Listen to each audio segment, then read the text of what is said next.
solution. But indeed, this registering in Italy and in Belgium was obligatory to our understanding.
With us presentially here in this auditorium and also to the ones following online.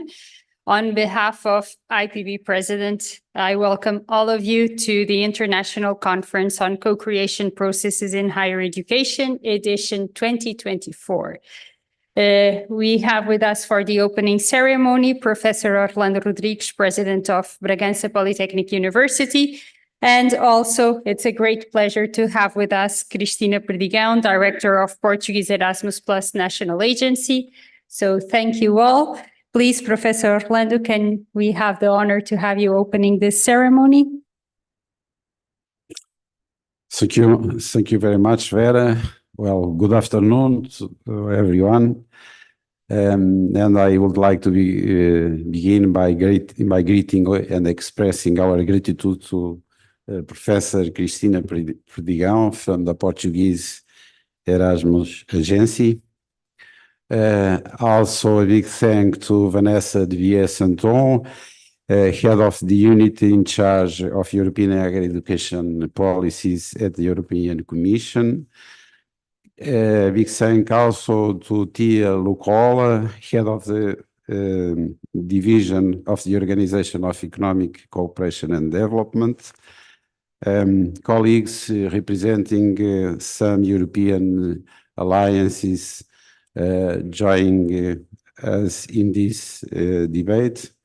And also especially thanks to Marcus Schiffler, Director of the the Technical University of Paraná, traveling from Brazil to join us in this session, and representing the network of technological and polytechnic universities in Latin America and the Caribbean. Thank you very much, Marcus, for being with us and traveling from so far to be with us. Unfortunately, due to serious health reasons, Manuela Heitor, chair of the expert group on the interim evaluation of Horizon Europe and former minister for higher education of Portugal, cannot be present, but he expressed to us all the solidarity for doing this seminar.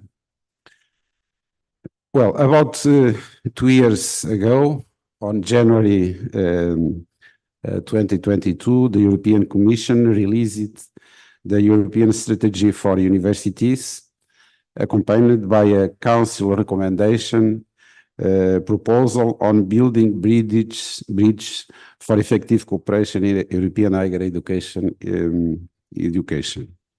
In April 2022, EU higher education ministers approved this recommendation. The Commission argues that universities should be the fundamental pillar for the defense and the promotion of the European way of life. The strategy proposes 4 main objectives: strengthen the European dimension in higher education and research, support universities as beacons of our European way of life, empower universities as agents of change in green and digital transitions, and strengthen universities as drivers of Europe's global role and leadership. 4 emblematic initiatives support the implementation of this strategy: continuation of the expansion of the European Universities Initiative, creation of a legal status for alliances of European higher education institutions by mid-2024, and design and implementation of a joint European diploma, and 4, expansion of the European Students' Card Initiative, implementing a European student identifier to facilitate and promote mobility. The recommendations identified also several problems or areas of improvements. We highlight 5 of these problems that probably we will find.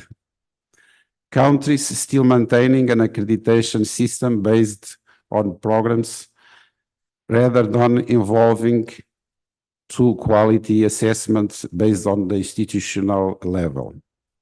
Failure to make this change could halt innovation.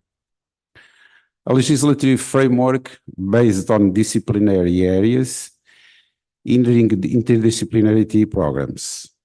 An equal and non-interoperable digital infrastructure for blended learning. National structures often hinder alliances from developing challenge-based and interdisciplinary approaches to connect with companies. And 5, cooperation between diverse higher education institutions across the European Union is a fundamental and intrinsic principle of the European education and research area. There are still barriers requiring deep transnational cooperation between the diverse and complementary institutions. We believe that the European strategy for universities has truly transformative potential. The first initiative, the expansion of the European Universities Initiative, has been implemented. However, others are still in discussion. For example, the legal status for Alliance of European Universities, the implementation of a joint European diploma, the European student card, and adaptation of higher education regulatory systems in different member states. These are issues that concern us all, especially those involved in European alliances. Hence, the importance of having with us Vanessa de Vies-Anton, the head of Erasmus,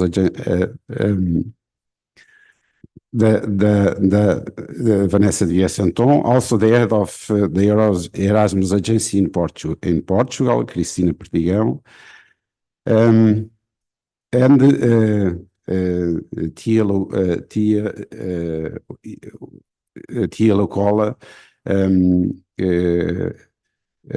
one of the figures in guiding policies as a senior official from the OECD. We will also have colleagues from various European alliances for a roundtable discussion and exchange of experience. So, as all these questions are very important for all of us, as we are all involved in this construction of European alliances of universities, as we have a lot of concerns about to develop this joint construction of a truly European universities, we are very interested really in these discussions. So that's why we thank so much these so important figures, Cristina Perdigão from Portugal, Vanessa de Vies-Anton, and Tia Locola, and all the colleagues that with us will share discussion. So thank you very much, and I pass the word to Cristina Perdigão. Thank you.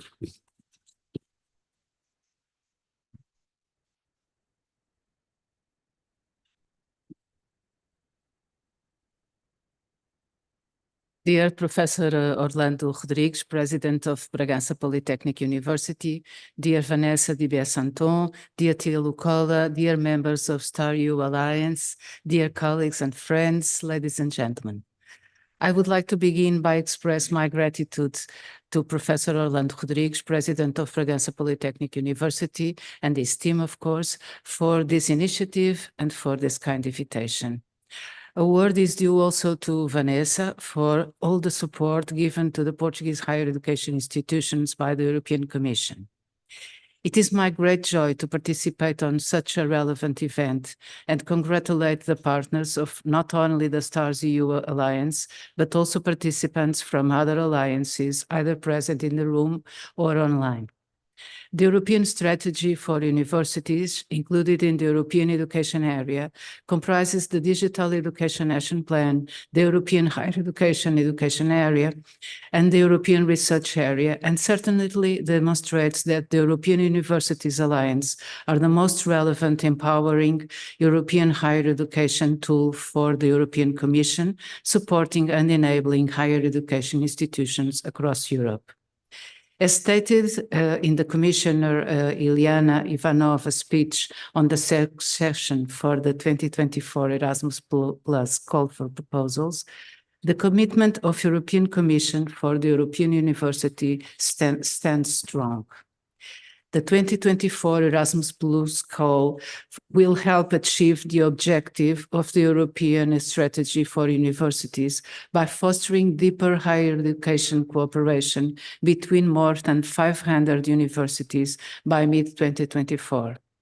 It offers opportunities to set up alliances, dreaming together of a continent with open, green, and connected inter-university campuses where mobility and cooperation experiences are an integral part of every higher education program. Also, the conclusions of the European Council in May 2021 for EU-level policy support recommended the European Universities Initiative as a flagship for the European strategy for higher education, building bridges for an effective European higher education cooperation. And this effective collaboration works, among others, in providing transnational cooperation, mobilities, and micro-credentials. As stated in the 2024 annual program, the Erasmus Plus is instrumental in fostering the international dimension of education and training by promoting international cooperation and by expanding mobility opportunities. In the context of the new responsibilities that emerge from the renewal of the program 2027 and following the stipulations of the Portuguese Council of Ministers, the national agency has adopted a multidimensional approach to strengthening the internationalization of the education and training sector in the country. With this objective in mind, the agency has identified and promoted participation in significant international events, such as fairs and conferences, to offer opportunities to Portuguese higher education institutions to form new partnerships and new networks to enhance global visibility and to share best practices. This effort includes advertising opportunities provided by Portuguese institutions at higher education fairs like NAFSA in the USA, European Association for International Education in Europe, and FAUBAI in Brazil, as you certainly are aware. But the agency approach goes beyond merely promoting student and staff mobility, as it fosters recognizing internationalization as a broader concept that includes the creation of robust international networks. In a recent study commissioned by the Erasmus Portuguese National Agency, a research team from the Center for Research in Higher Education Policies, which is not yet published, with the University of Porto, recognized the important role of the national agency in nurturing a network among the institutions that are members of European universities in order to develop the debate on major challenges such as the law and adjustments required to ensure that European universities can operate in an optimal way within the Portuguese regulatory framework. As the study summed up, this more holistic vision is essential in an increasingly globalized world where the interconnection between higher education institutions can play a crucial role in academic and cultural advancement. Let me add a set of suggestions for education and training entities highlighted in the study. The definition of clear internationalization strategies, internal capacity building by investing in internationalization experts and enabling staff training in funding management and foreign languages. Dissemination of funding opportunities, keeping the internal community informed about the various sources of funding, not only Erasmus+. Incentives to participate by promoting the benefits of internationalization to increase active participation. Commitment to diversity and inclusion, meaning to ensure the accessibility of programs to all and also implementing measures to reduce inequalities. Monitoring and evaluation by establishing process for evaluating the impact of internationalization activities.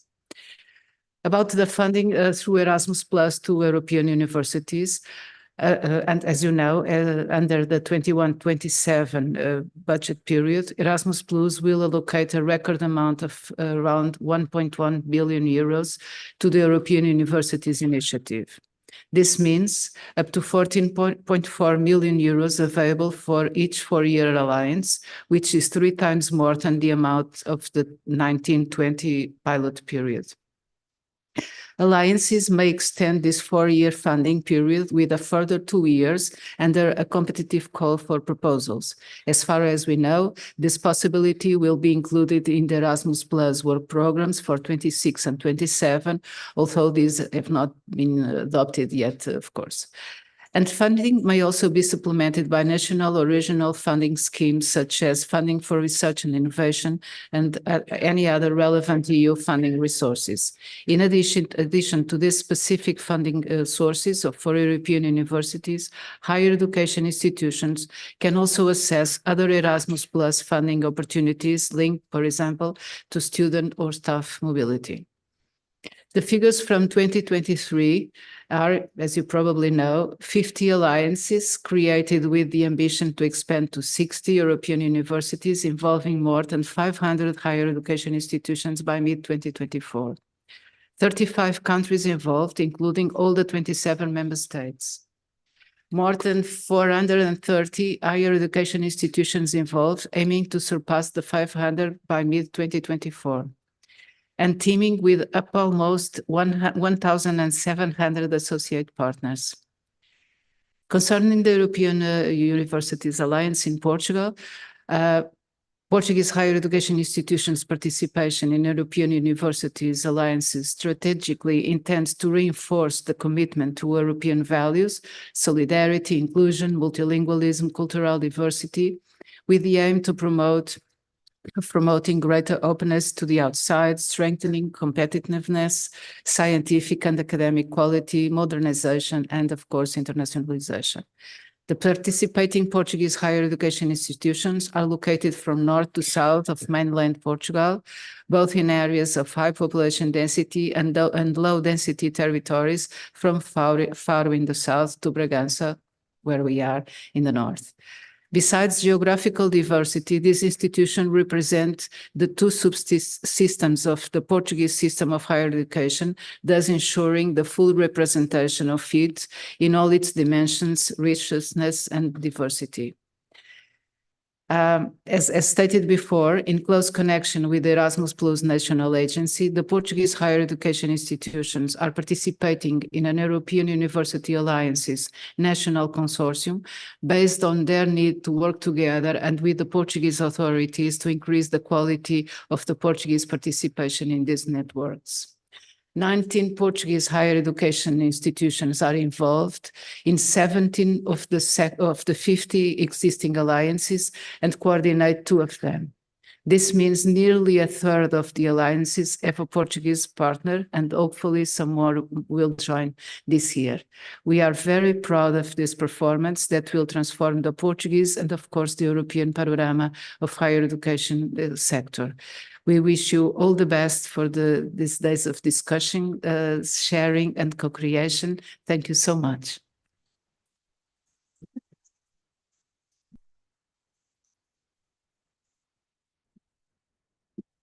Thank you, Professor Orlando. Thank you, Professor Cristina Perdigão. There were very motivational words. Now we are sure we will have the necessary support and financial support also for the upcoming years.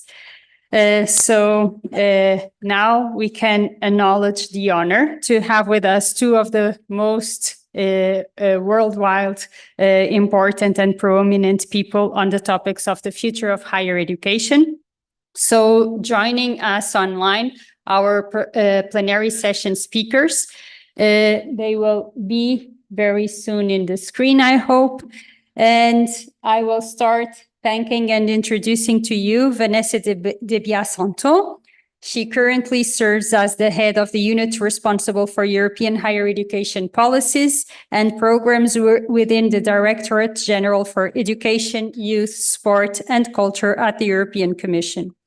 Her unit plays a key role in shaping the higher education dimension of the European education area and it's instrumental in the development of initiatives such as the European Strategy for Universities, unveiled in January 2022.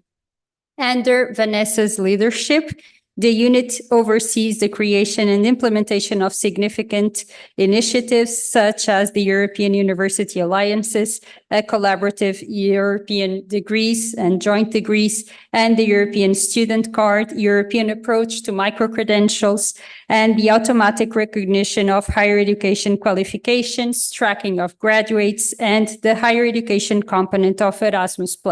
So all the topics that are important for us as a higher education institution and the ones we have been discussing internally as well.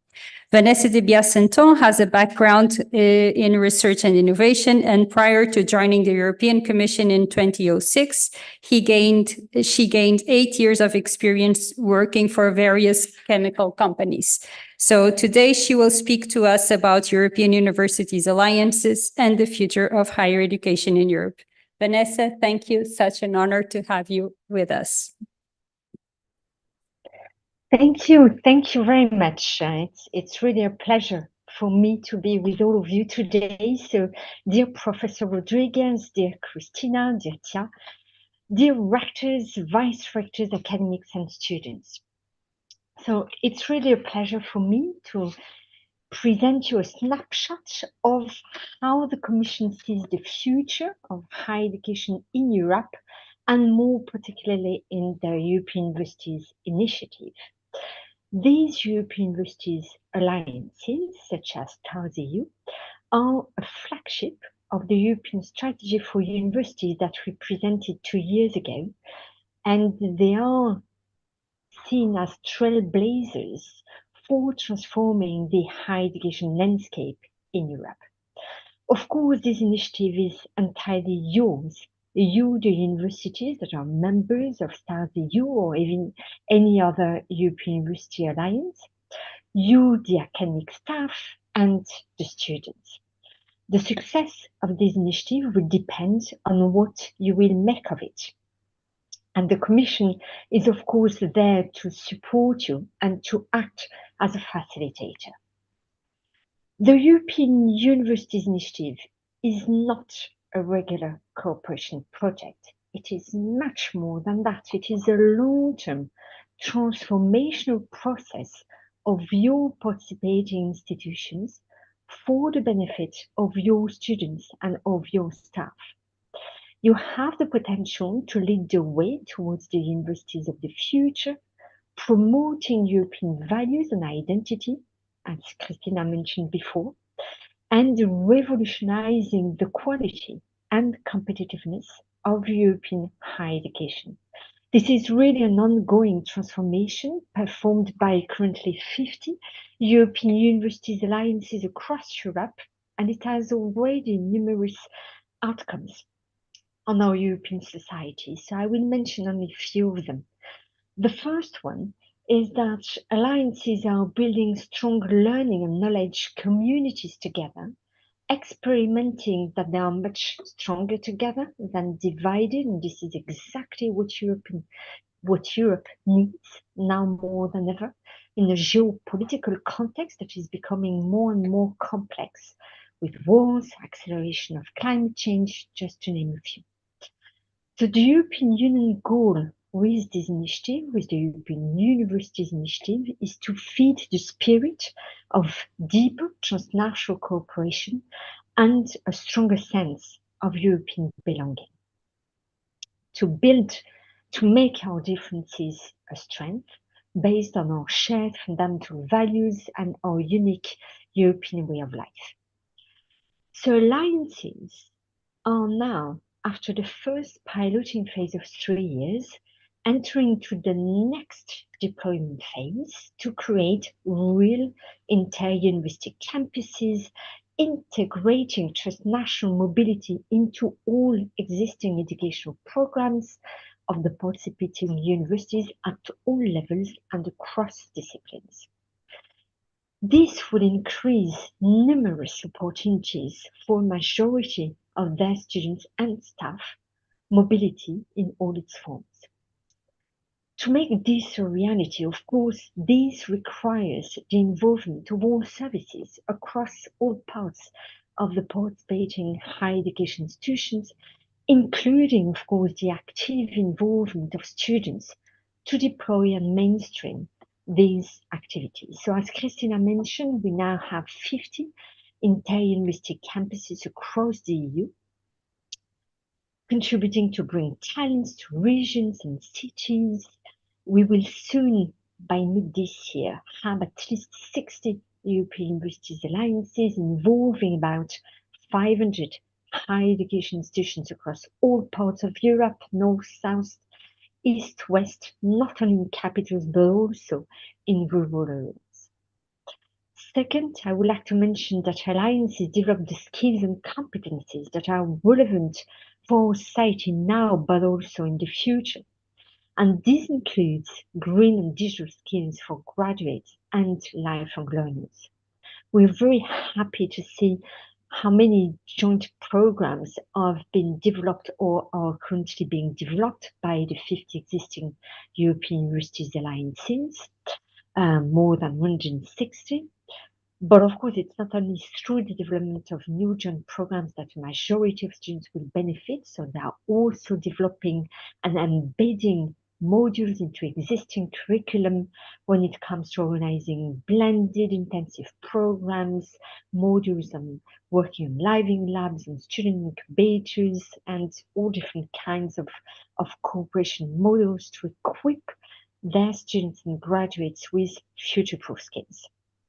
And this will bring innovation to regions, to cities, to companies, and all socioeconomic actors as they are cooperating together with more than 1,700 associated partners.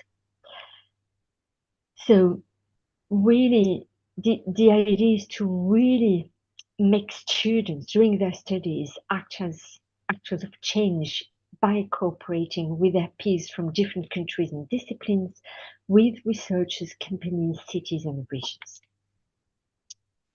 And finally, the fourth impact is that we see that these alliances, as they are really closely cooperating with their ministries, they are also bringing changes in the national landscapes to unlock some barriers to deep transnational cooperation, and that is benefiting the entire higher education sector, not only those universities participating in these alliances. So you will understand that this is no surprise that this initiative is really at the core of the priorities of the Commission, including our new commissioner, Iliana Ivanova, who is responsible for education, research, innovation, culture, and youth. And the European Universities Initiative is mentioned in her mission letter to make their strive in the future. So that is why we are now, in the context of the midterm review of Erasmus+, we are now preparing for the future Erasmus+ program for the period 2028-2034. And in this context, we are evaluating the outcomes of the European Universities Initiative on top of all the other Erasmus+ initiative to really showcase and bring evidence on what they have achieved and the potential as well for the future, for the higher education landscape. So we are working together with the alliances with this monitoring framework, and we'll present later this year a report with all these outcomes.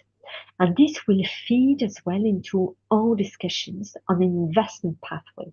An investment pathway meaning how to continue supporting this initiative for the period 2028-2034.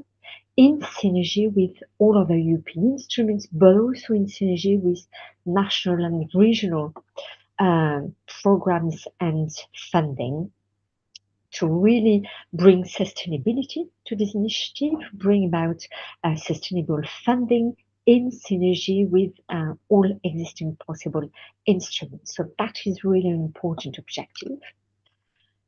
But also what we hear from the alliances that they are still facing a lot of challenges because of the lack of coherence between the different national legislation. So that is why for the wider higher education sector across Europe, we are working on a number of initiatives that will unlock this potential of the entire European education area.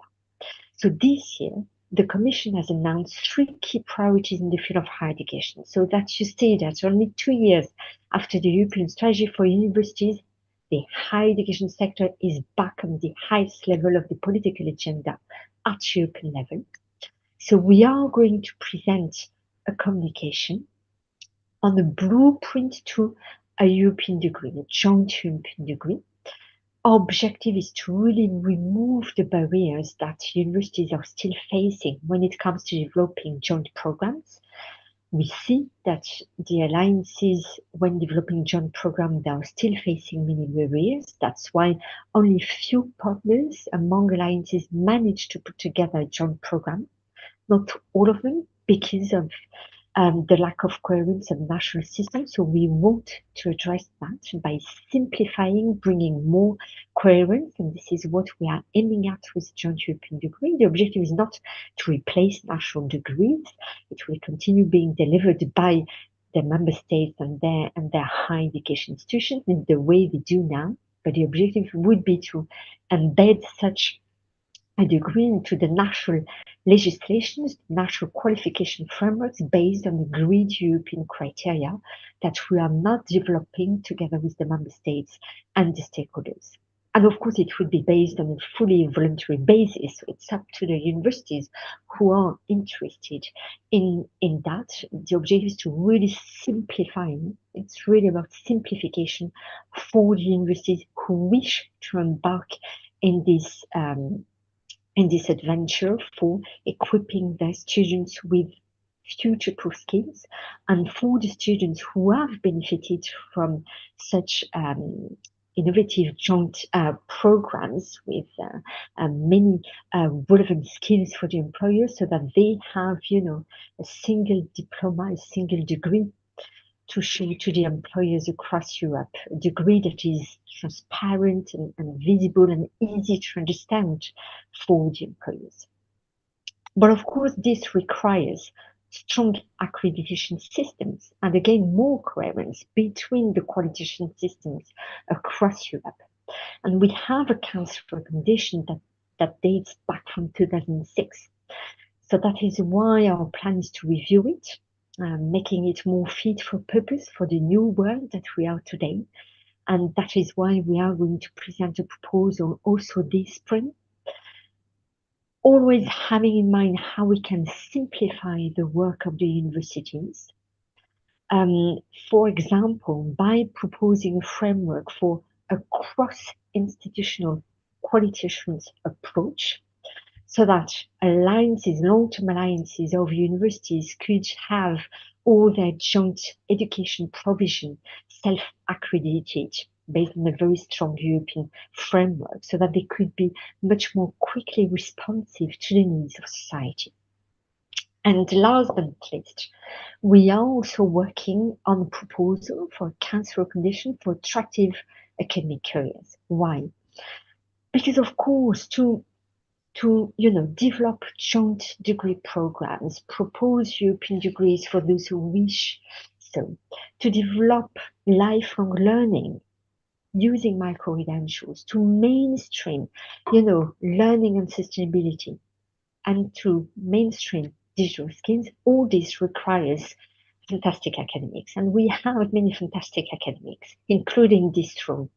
But sometimes we hear your struggle is that you have only 24 hours a day, and you have many missions on top of that with your research activities, civic engagement activities. So we want to really support you with the member states to really value all this work in your career development. So not only the research activities that are extremely important, but also all the other activities. So this is what we are working on actively together with the member states, with the universities, with the students as well, to present a package this spring that is as relevant as possible for you, to make your work easier.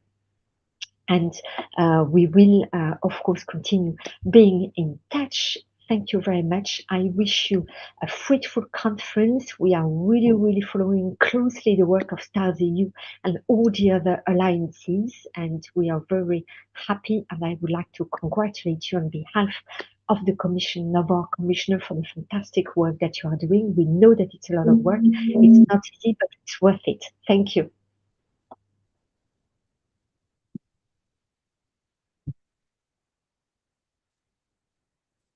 Thank you. Thank you, Vanessa. If you are so kind to remain with us a few minutes, I would open a moment for any questions from the audience for Vanessa, please.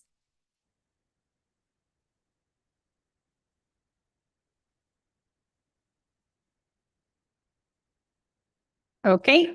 Thank you, Vanessa. I think you were so clear that no questions remained.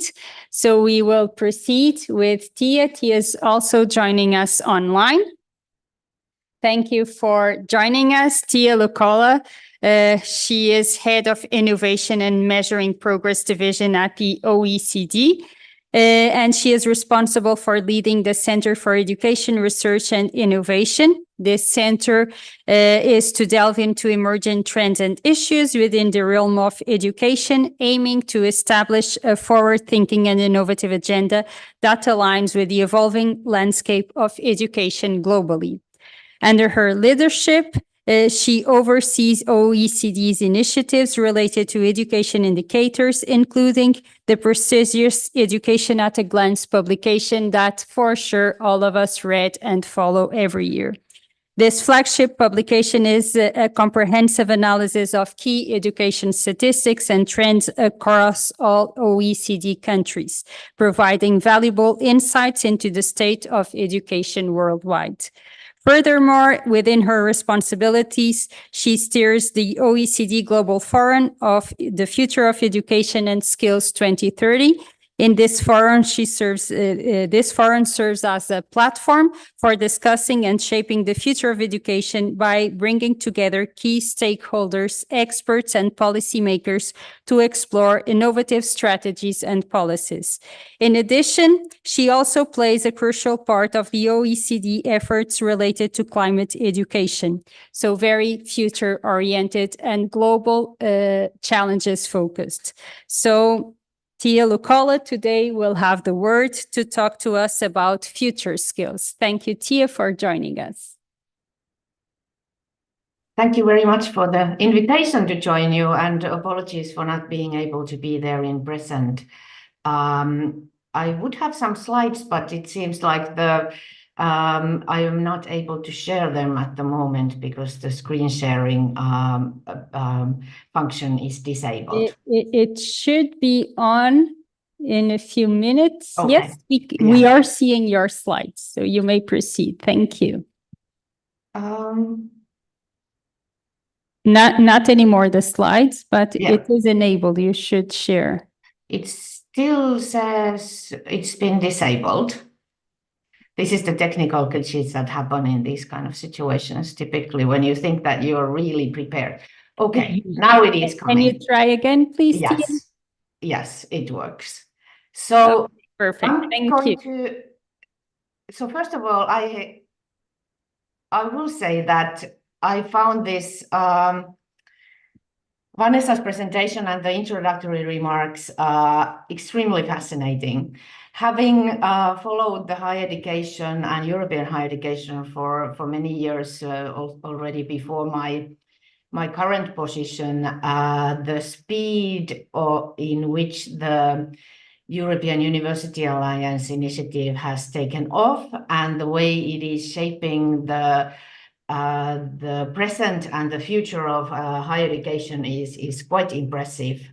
And the enthusiasm of all the participants in the alliances is also another factor that I find really impressive, and the way the community has taken the ownership of it. So it's been fascinating until now, but having heard of the next and plans for the next steps, I'm even more eager to see where higher education goes thanks to this initiative in the future.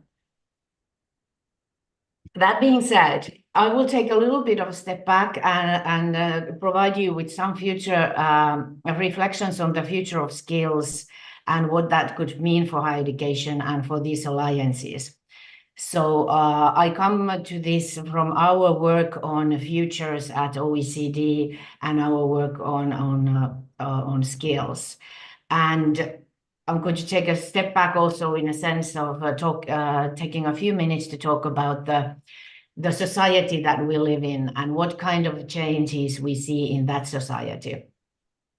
One of our projects in the area of futures and foresights looks at the key trends, megatrends in societies and how that will change education. In the latest edition of this publication series, Trends Shaping Education, we talked about 5 themes. One of them being that our societies are getting richer, but the growth in economy is not equally divided between all members of society. What is the role of education ensuring that we could change this trend? Another trend that we see very clearly, I will get back to that, is that knowledge is shared very differently, and that has changed the power dynamics in our societies. Wikipedia is very easy to go to. It will help the young people or the older people to get information that they previously went to formal education to get. And we also know that there is an increasing number of mis and disinformation. How do we, as higher education institutions, provide people with the knowledge of dealing with this? Our skills outlook last year really showed that people have a hard time, especially the adult population at the moment, of finding out what information is correct and what is not. Our living and working ways are changing. For instance, we're working much less nowadays than we did, let's say, 100 years ago, even if I know that I very much recognized what Vanessa was saying, that the feedback from the alliances has been that there is only 24 hours in a day.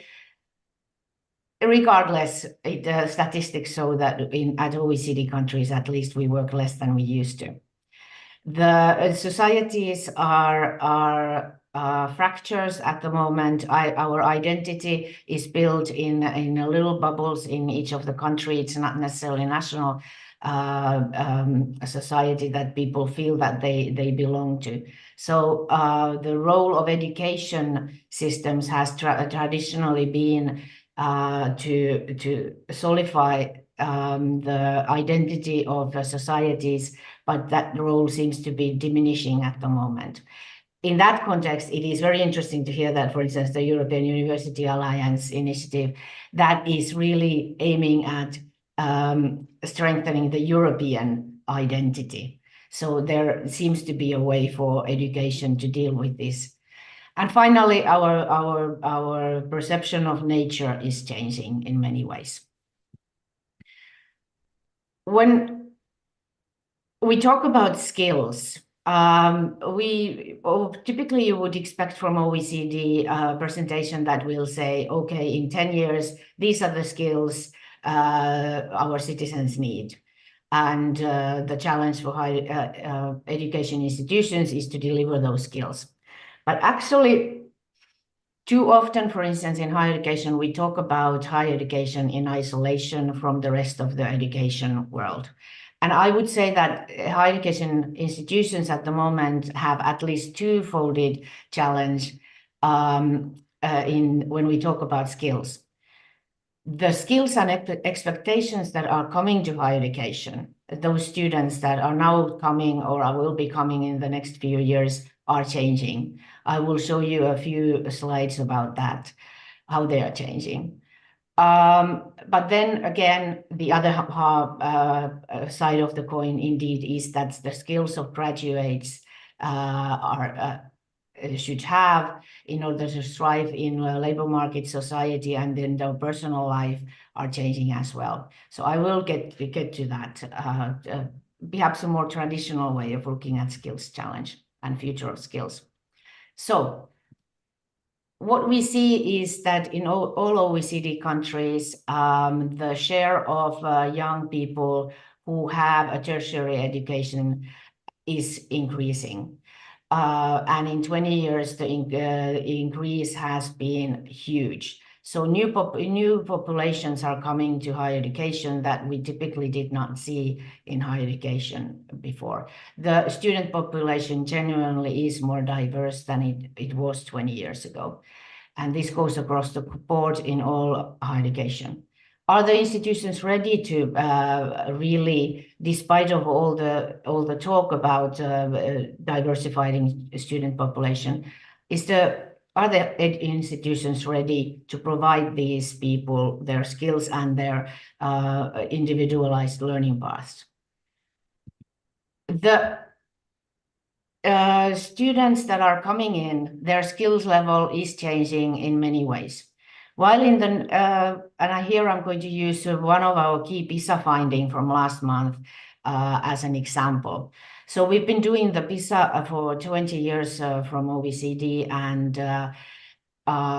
during that time, the world has changed. We started with very basic mobile phones 20 years ago. Nowadays, we have ChatGPT changing our students' lives. So increasingly technical world and a lot of developments that have taken place. At the same time, what we can see from the mathematics skills of the students, they are going down, and the decline is increasing. Especially those of you who work in technical fields, you may have noticed this in your student population, but you will notice it even more. Those 15-year-olds who took the PISA test in 22 will be coming to your institutions in 2 years' time, more or less. How are institutions equipped to deal with when the starting level of the new students is quite different from what it used to be? Are we prepared to welcome them? Is the question.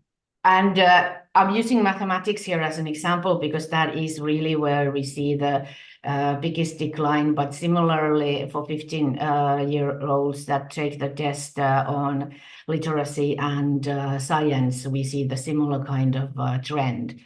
And it is really a long-term trend. It is not something that has just happened because COVID-19, but COVID-19 seems to have accelerated that tendency a little bit. In another way, the students are different. We've been working on school reforms in our member countries quite a lot. And what is common for all our member countries is the talk about student agency. In higher education, we've talked about student-centered learning for a long time. But at school level, at OECD, we use the word student agency. That means that we are promoting the agency of the student from early on for them to take the responsibility for their learning paths, because we understand that they may have different ways of learning. When these students come to higher education, they will be expecting this kind of approach from the institutions as well. The autonomy, promoting the autonomy and the agency and ownership of the students. That's another challenge for you. But then I will go to the part about the challenge in skills in terms of what do we deliver for our students. Artificial intelligence is something that has kept, I think, everyone in all areas of society on their toes for the last year and a half at least. We started this work at OECD for a long time, looking into the capabilities of AI, and we could see already between 2016 and 2021 a huge increase in skill, in the ability of artificial intelligence to carry out the tasks asked at PIAC test, whereas in the same period, the human's ability either stayed the same or went down slightly. But then when we look at now the two versions of ChatGPT, one that was released in November 22 and another one in March 23, we can already see that except for mathematics, ChatGPT did better in PISA test than the students. We're doing this now with the latest one, and we will release the results soon. But I can already tell you that in mathematics, the ability of ChatGPT to carry out the tasks has indeed improved in a major manner in the last year. What does this mean for us as educators? And what does this mean for the skills that the graduates should have when they leave education? Does it mean they don't need to read? Does it mean they don't need to know mathematics? Probably not. But this poses really fundamental questions as to how can we provide the graduates the ability to use AI tools in a way that really increases efficiency and saves their time on tasks that the AI can do quicker and better. So how are we taking that into account in our future curriculum? In this regard, it was really good to hear that Vanessa was talking about the need for the higher education institutions to be able to respond to the quick developments in a much more timely manner than they have been doing right now. This is just what AI is just one of those examples. The other urgency that we see is indeed the urgency to respond to the green transitions. Our colleagues in the Environment Directorate have released recently a report that shows clear signs that we are now approaching a climate system tipping point today. The tipping point means that there is a moment when there is no going back. And we do have at the moment a very small window of opportunity to accelerate the system level changes in OECD countries and in other countries, of course, across the globe, to stop the global warming to take place. In this regard, it's a little bit worrisome when we did the survey last year to our ministries of education. And we asked them, do they think climate change is something that they should be addressing now? It looks like the ministries of education are more inclined to say that yes, addressing climate change through education systems is important or is of high importance in the future rather than today. Whereas environment colleagues tell us today might already be too late. So we do need to think about how we provide people with a set of skills to address the climate change. And here it's not only about the green jobs or green tasks. There is increasing evidence that any job will be affected and how we do them. In this regard, our Skills Center colleagues have looked into the different ways that we categorize in EU and OECD countries the environmental sustainability competencies. And there are 4 levels that they point out to. There is the level that we care about environment. We're kind of attached to it. There is the other level where we embrace the complexity of in sustainability. We have the scientific capacity to understand how the climate change works. Then there is the one where we can envisage the sustainability futures, and finally acting on sustainability. What the different studies that we've done show is that there is a long way to acting for sustainability. Quite a few of the 15-year-olds at the moment are actually lacking the foundational levels of environmental sustainability competencies. And there is really no reason to think that from 15-year-old to 18-year-old, when they come to the higher education, this would have dramatically changed. So this poses a challenge to our study programs. How do we in higher education integrate these competencies to our work? There are many more skills that are discussed at the OECD skills outlook that came out last October. We see that the media and information literacy skills and health literacy skills are at the moment lacking largely, not largely, but to a large extent. And they are of increasing importance. So there are several projections that in the next 10 years, or let's say in by 2030, the demand for skills related to interacting with computers, thinking creatively, analyzing data and information, and also communicating with persons outside your own organization will grow the most. So interacting with computers links to the AI. We need to give people the skills and competencies to work with AI. Thinking creatively is something that we've talked about a lot as part of the 21st century skills agenda for the past 20 years, but it looks like it's going to be even more important than we have seen. And then analyzing data and information is linked to the media and information literacy. This becomes crucial, especially in the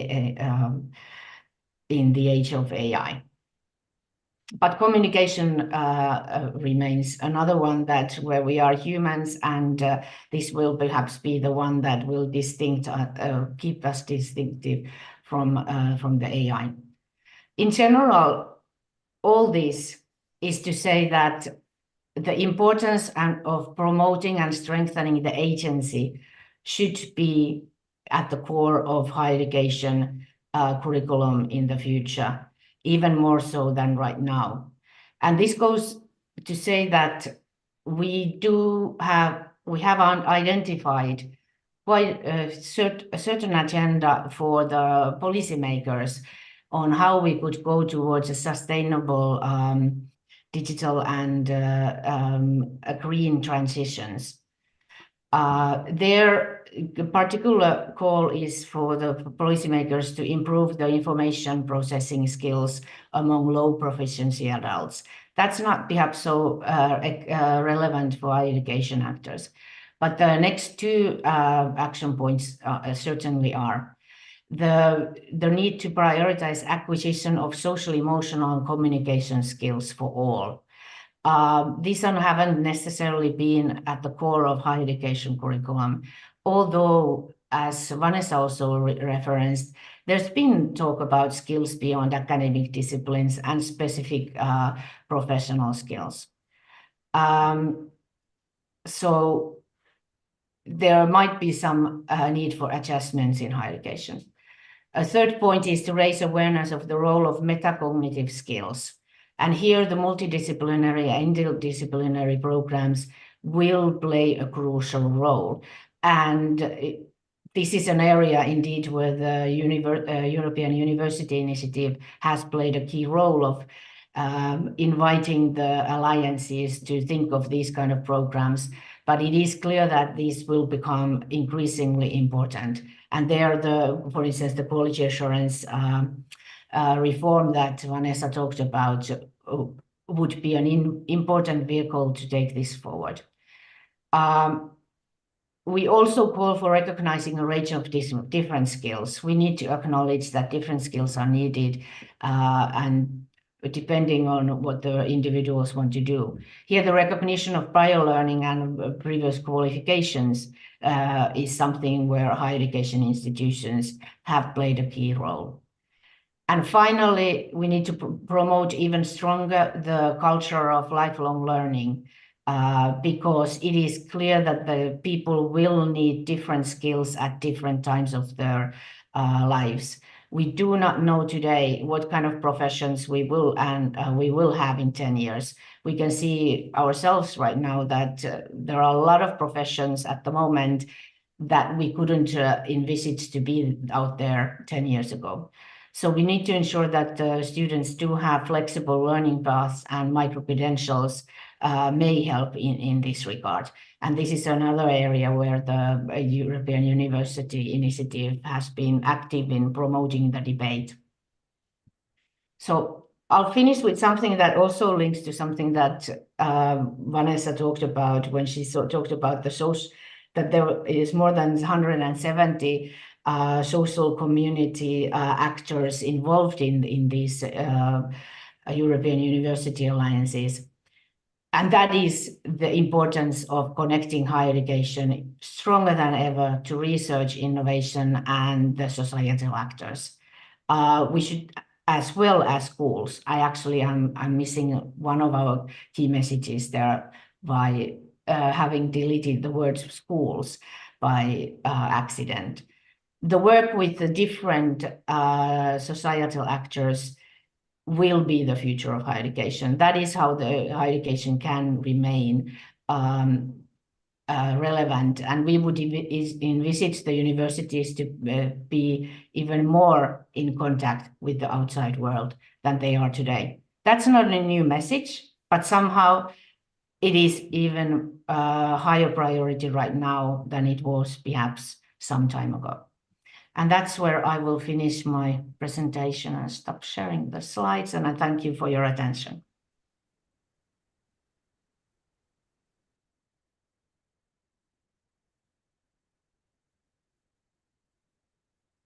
Thank you, Tia. Very clarifying and very enlightening for all of us. So I will also give the opportunity for two questions from the audience, if anyone has any questions.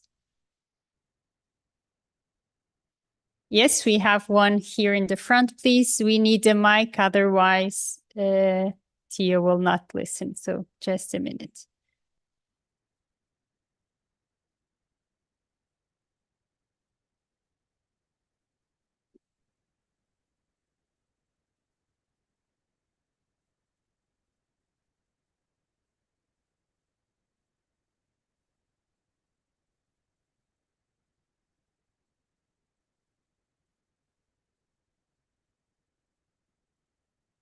Good afternoon, Tia.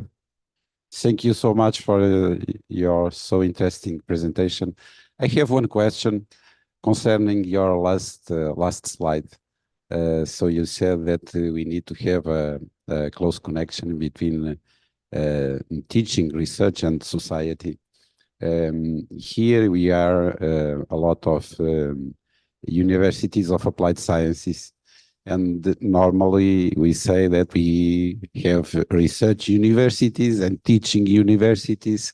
So separating research and teaching we have this classical distinction. My question is, what you think makes sense to have this kind of discussion? It is possible to have universities that want to be and that should be very connected with society without having strong research is my question. Thank you very much, Tia. It's a good question. There are moments when you look at some higher education systems, and it starts to look like they are blurring the lines between applied sciences and sciences.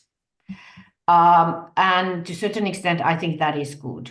And it can be also rather arbitrary separation in some cases. I know that in Portugal, you have a couple of examples where a university has both kind of traditional university and also the applied sciences university inside the university. And I think that's an interesting example, and that's how probably we should be thinking of a future higher education institution, that it can have both. The applied sciences should not be seen as being excluding the pure science. I myself have worked a lot with what you would call typical research universities, and I have seen a change in them as well, in understanding that you need to be applied in some contexts. It doesn't mean that all your programs should become applied. And I do still very much argue for really what we would call blue sky research to exist. We should not give up on that, and we should not give up on the academic freedom. But there is a way to be better linked to the society and better listening to the needs of society. That being said, one of the strengths of higher education colleagues should be the ability to look beyond today's needs, and perhaps also have that debate with the societal actors as to what we need today. I remember in more than 20 years ago, I used to work for a university that had a computer science program, and our neighbors were what was in Finland at the time the biggest employer, Nokia. And we used to have a lot of discussions with Nokia when they were saying that we really need to teach the skills that they need in that program for our students. We resisted, and in retrospective, it was a right choice to resist, because we all know what happened to Nokia. It's not the biggest employer at the moment anymore, and not the dominant figure. So I would still say that whether you are come from a applied science university or not, you still can use your own critical thinking, and in thinking, when do I really respond to today's needs, and when do I try to think beyond that? But we should have that dialogue in a more constructive manner. And even if you are more of a teaching university, teaching-oriented university, to see how you can incorporate research and innovation activities in your institution. I think it is feasible, and we can see a lot of good examples in different countries on this, but they may be a little bit punctual. So I wouldn't let the label of being applied science or teaching focused stop the colleagues from innovating. Thank you. Any other question from the audience?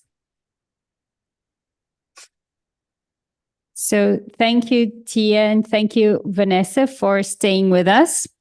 It was such an honor and inspirational to hear from you and your experiences. It is very clear that higher education challenges are global, and we will foresee them regionally, anticipating impact where we live, but also trans-Europeanly. So we will continue our session with a roundtable on the topic of university alliances, and we will do this foreseeing benchmarking from Portuguese polytechnic universities that are involved in European alliance, and also trying to understand the biggest challenge as we perceive it, that it's about governance model and legal status of these university alliances. Besides the Portuguese polytechnic university alliances, we also have benchmarking from the other side of the ocean, Atlantic Ocean. So also about the network of technological universities in Latin America and the Caribbean. To moderate this session, we will have with us Professor Luís Pais, Vice President of IPB and also a member of the Steering Committee of STARS EU Alliance.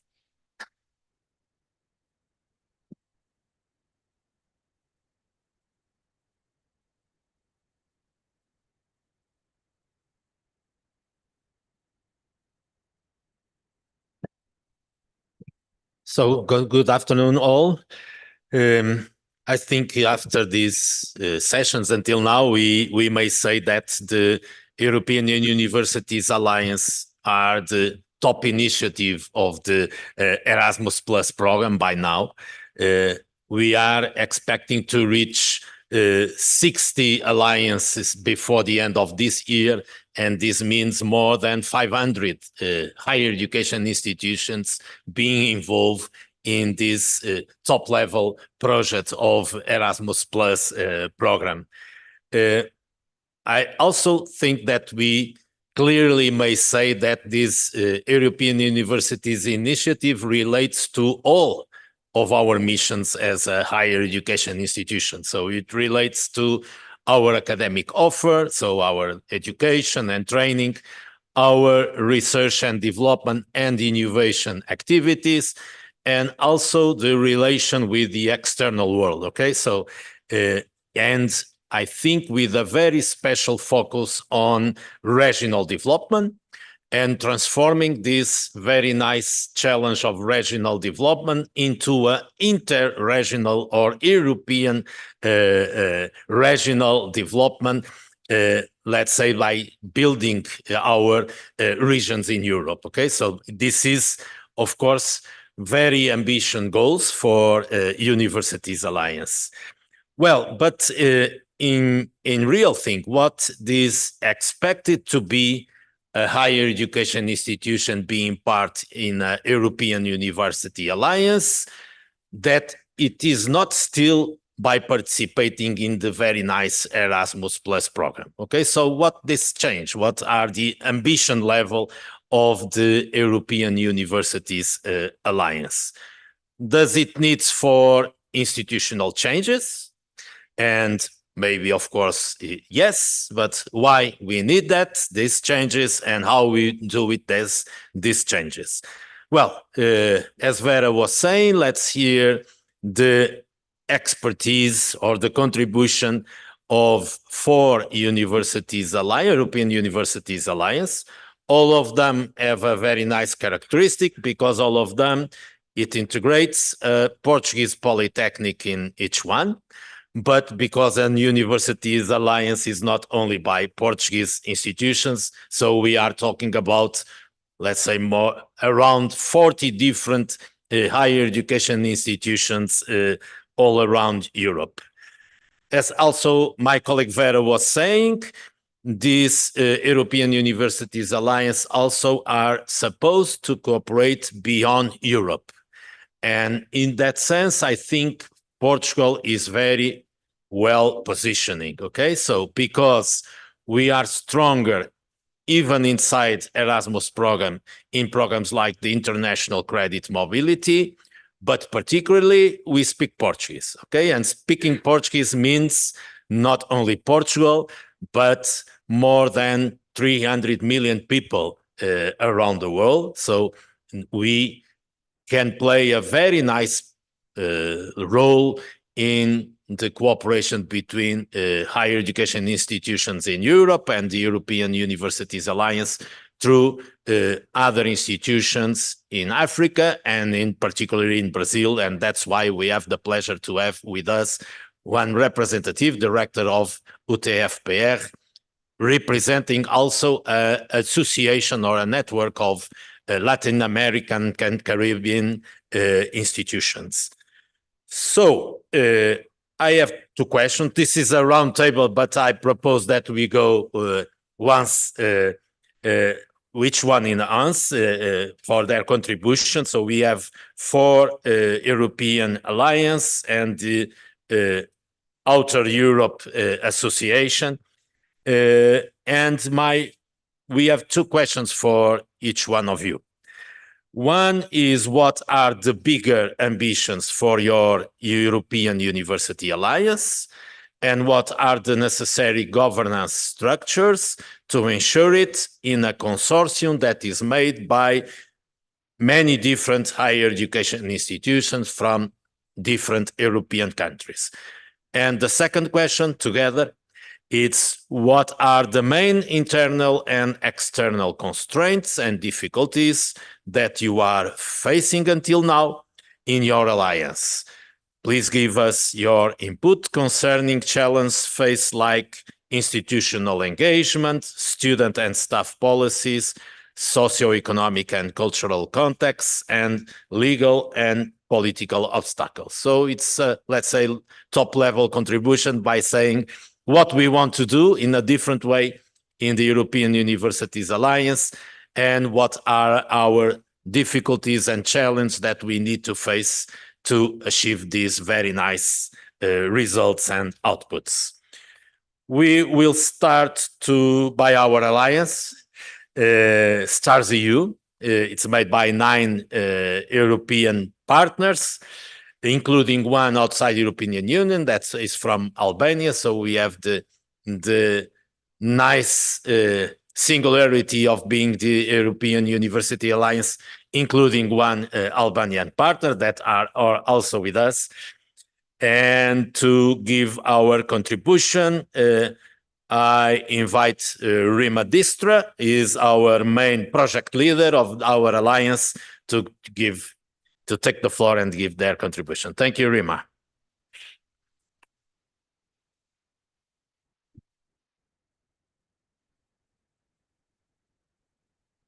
Thank you very much, Luis. Good afternoon, presidents, vice presidents, distinguished guests from other side of Atlantic, also colleagues, friends, ladies and gentlemen. It's my pleasure to be here and to present opinion of our STARS EU Alliance. We got 2 questions. So the first one about our ambitions. I think already our name, our title, STARS, quite ambitious. We STARS because we are strategic alliance for regional transition, not because of the stars. I got some question from astronomic university. Can we cooperate because you're star? I said, sorry, we cooperate, but we are not a star, in that sense that we are not about space and we are not about astronomic, but we have partners who has this subjects, faculties on this. So I tried to think and to answer these questions which we received. So what is the biggest ambition of STARS EU? I think it's quite simple answer. Why we came together and want to become STARS European University.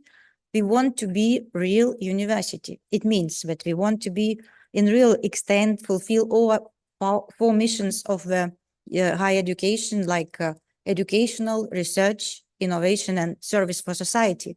It means that we have to have really running university. We have students and lifelong learners. We have to have an educational and research system, joint system running. We have to have a good academic, attractive academic offer to get students on board. We have to have campus as virtual. It's quite easy to imagine. But if you think about physical campus, what is in my campus? It's complete Europe. So this is actually quite far what we want to achieve. We have to create attractive European university because we have 50 competitors on board. Of course, we are a bit different and we are also very distinguished in that sense. For example, like we are non-capital regions universities. We are different types of universities. I mean, we complementary because we are traditional research universities together with applied science universities. And it creates unique offer because we are using each other strengths. For like research universities, we are more on fundamental side and applied scientists closer to market, to innovation. So I think this is all these specialities from our partner universities we have to utilize, and we have to really have means for that. It's easy to say what is our ambition, but how we're going to achieve it. So I was happy today listen Vanessa saying, okay, the European degree is coming, and we have big discussions this morning how we're going to achieve our ambitions. So it was the first question of from Luis, and the second part was about the structures. If we have university, we have, of course, alliance have to have working cooperation structures, but even more important, it have to be good governance structures in place. For that, at the moment, in our alliance, we are cooperating for 4 years already. We have a high-level governance structure. It is STARS-EU Commission, which is strategic decision-making body, and all our presidents and rectors, because we different types of universities, we have presidents and we have rectors, sitting together, discussing together, and deciding on the directions, strategic agenda of the alliance. But we have also governance body, which I call it strategic development body. It is steering committee, which consists of vice presidents or directors of strategic departments or deans from partner universities. And we are steering committee working together already for 4 years, as it was mentioned. And we're meeting every Thursday from 10 till 12, every Thursday, except Christmas holiday and summer holiday. For the rest, it doesn't matter what kind of a year, because we have different holiday, vacational periods.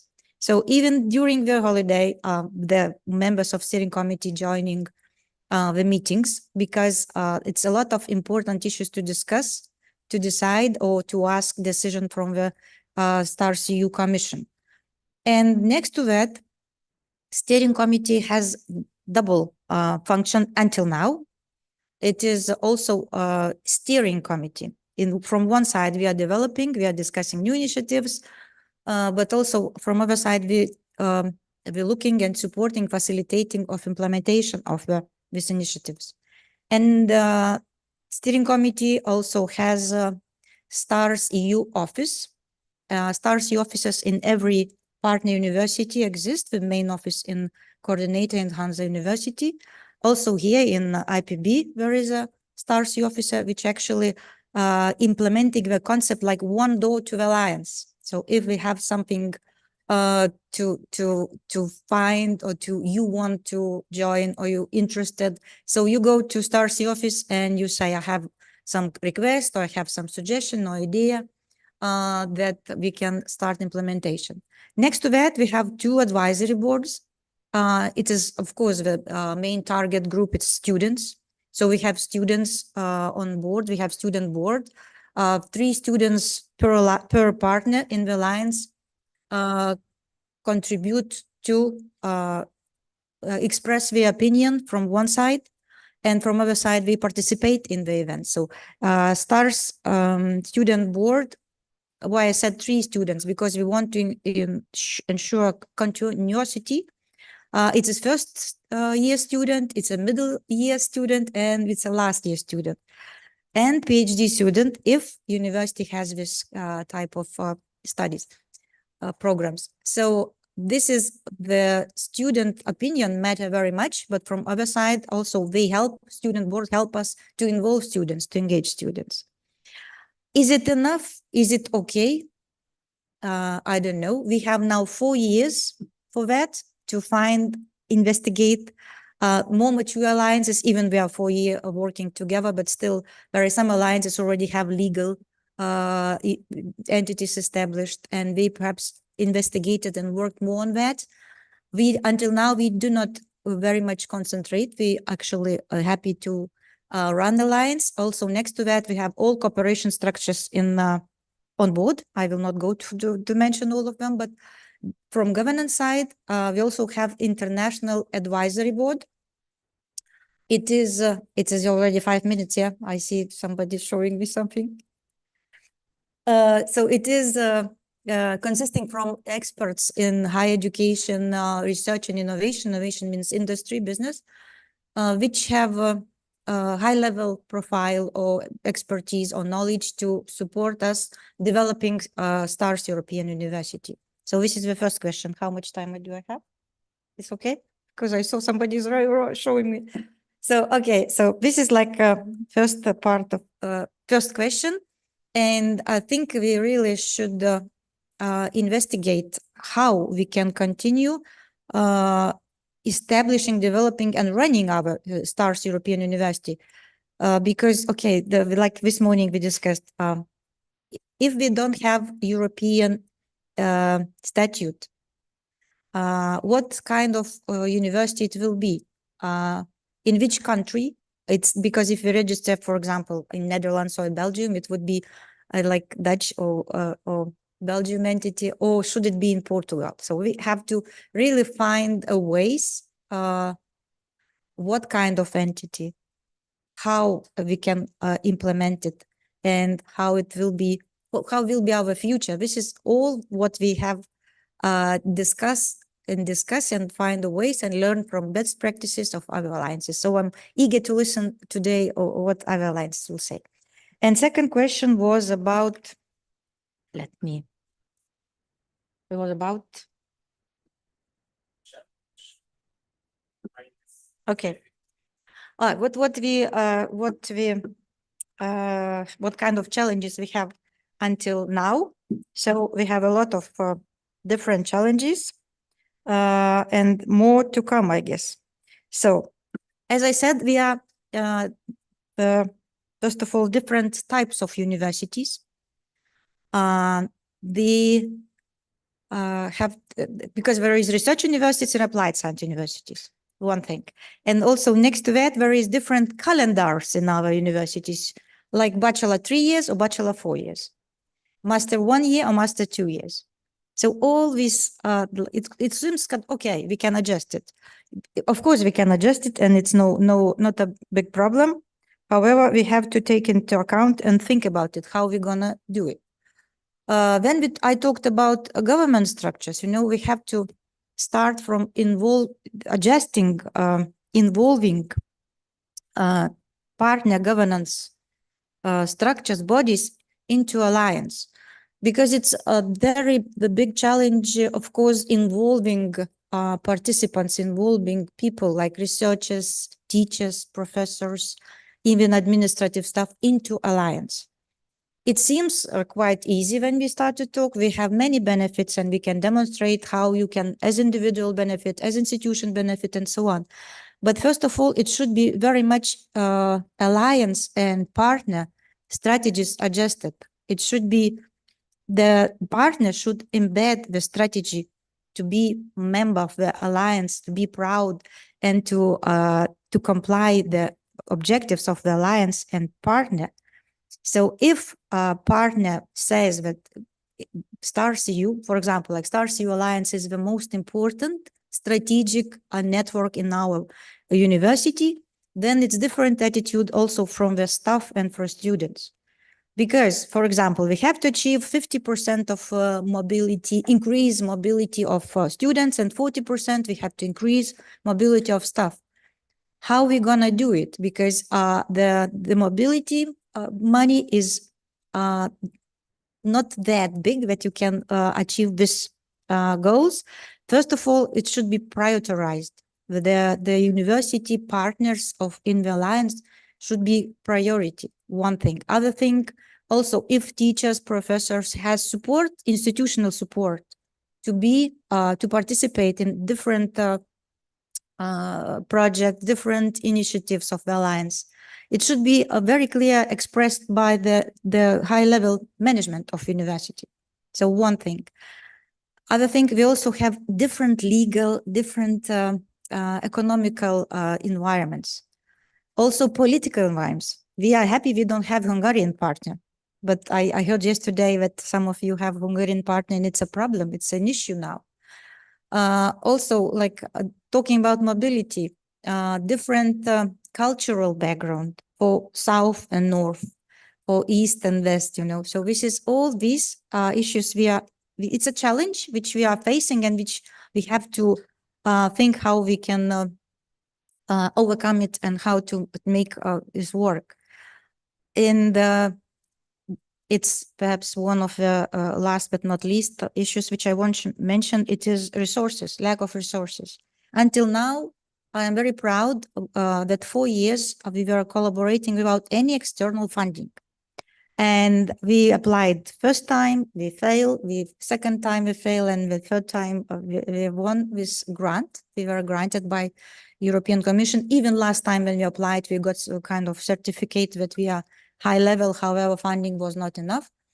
But resources not in that only for running alliance, because we put all our resources together and we achieved quite a lot during this 3.5 year collaborating without money, even nearly 4. We started double degree. We had a lot of blended intensive programs. It's kind of 15 or more. We have Erasmus program projects implemented and implementing at the moment. We have also joint initiatives. We started joint research groups. We did many things together. However, now we have our ambitions going like higher and higher, and we want to achieve and implement all our objectives.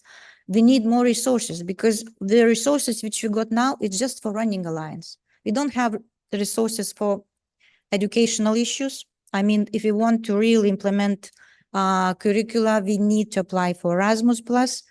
If we want to have joint research, we have to apply for Horizon Europe program.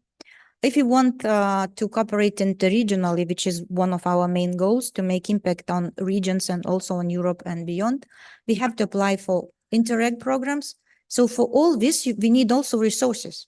So, and this is very important, why I mentioned this institutional recognition that alliance is very important, because we need resources to prepare projects to apply for multiple calls. We all there, but we have to be ready to apply for this. So this is why I'm mentioning resources, not only to get money, but also to prepare winning proposals and to apply. So I think it's very important also to get support from the European Commission of European level, because at the moment, like Erasmus, it's more for educational issues. We need also support for research activities, for doing joint research. Of course, Horizon Europe is there, but you all know how difficult it is to prepare proposals and to apply and to get funded. It's nearly mission impossible. But anyway, I heard today from Vanessa that a lot of good things coming in Alliance are on the top level of the agenda of European Union, at least European Commission. So I believe that all this, putting all resources together, we really achieve what we aim at and what we wish. So thank you very much. If you have any questions, I'm very happy to answer.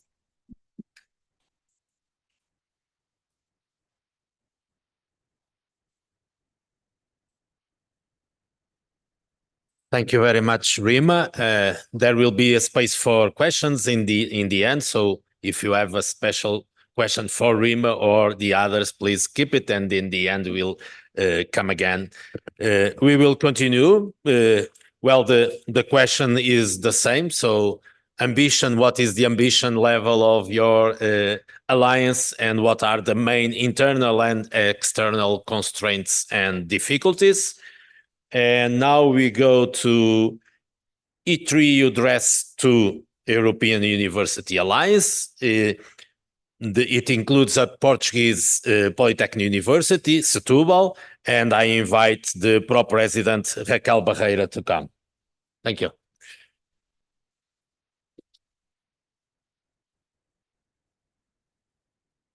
Thank you very much for the invitation. It's a pleasure to be here. And thank you, Rima, for making my work here easier, because I see myself reflected on your words. I reinforce everything you said already, so I'm just going to say something that maybe you also face, but it's a bit different. First, a few words about UDRAS. We are in some way similar to STARS EU, in the sense that we also have a great commitment to the regions. Our institutions are located in not so big cities, but close to big cities. So Setúbal is very close to Lisbon. And we are, most of us, applied science universities. So we have a great commitment to the regions and into performing applied research. About our governance structure, we have the executive board composed by directors and presidents of our institutions, and then we have a body that manages the alliance. What is probably different from STARS EU is that we already created a legal entity. We created it in December 2022, and it became an associate partner of our alliance when we applied for the call that opened last year, when we applied for the extension of the alliance. So we have this umbrella association. It was created under the Austrian law because our coordinator is from Austria, but we only approved the statutes last month, and we also only elected the governing body last month. So it's pretty new. There was a lot of debate, as you can imagine. It was not easy for any of the partners to agree on the statutes and on how we would see ourselves reflected in this association. So I don't have a lot to share with you about this experience. It's very new. I can only share that we felt the need of having this entity association, this figure that could represent the alliance as a whole, to make things more flexible in a way. For instance, if we want to join another network, it would be easier to ask the representatives of this association instead of the presidents of the 9 partners. And we can also perhaps gain something about sharing costs for a conference or an event we are going to organize. So these more practical things, or if we want to give an award to a student or something like that. But we are still giving baby steps, so I don't have yet a lot to share on this. About the constraints and difficulties, so I share all the constraints and difficulties Rima already talked about. Another constraint that we have is, for instance, we have some universities that offer PhD degrees, some universities that don't offer even master degrees, they only offer bachelor degrees. Of course, this makes conversation about research, for example, very hard because the levels are different. And during phase 1, we started in 2020. During the first 3 years, we tried to bring everyone on board. We were 6 partners, and all the 6 partners were contributing to all the activities. And that is very, very hard. So maybe one of the lessons that we learn is that we should, now that we know our partners a little bit better, to let them get involved more in what they think brings more value to them. We already applied to other funding to bring us stronger as in entrepreneurship or research. So we have Horizon Europe program running for increasing our research capacity. We had another program to build capacity on entrepreneurship. What I feel is that this puts a lot of stress in our structures because, of course, we can hire people to work on these other projects. But if we really want to make this alliance something that stays in our university, you need to involve your key staff, your teachers, your non-teaching staff, and they are already very pressed with other issues. So this is putting a lot of stress in our structures. This is something that I am feeling, and maybe it's something that Rima didn't talk about, but probably also feels.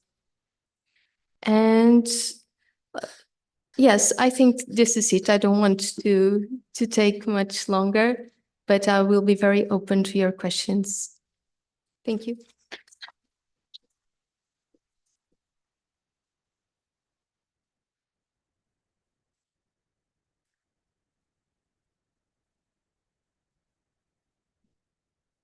Thank you very much, Raquel Barreira. And now we go forward with the EUNICE European University Alliance. The Portuguese partner is Viseu Polytechnic University, and I invite President José Costa to make their contribution. Thank you.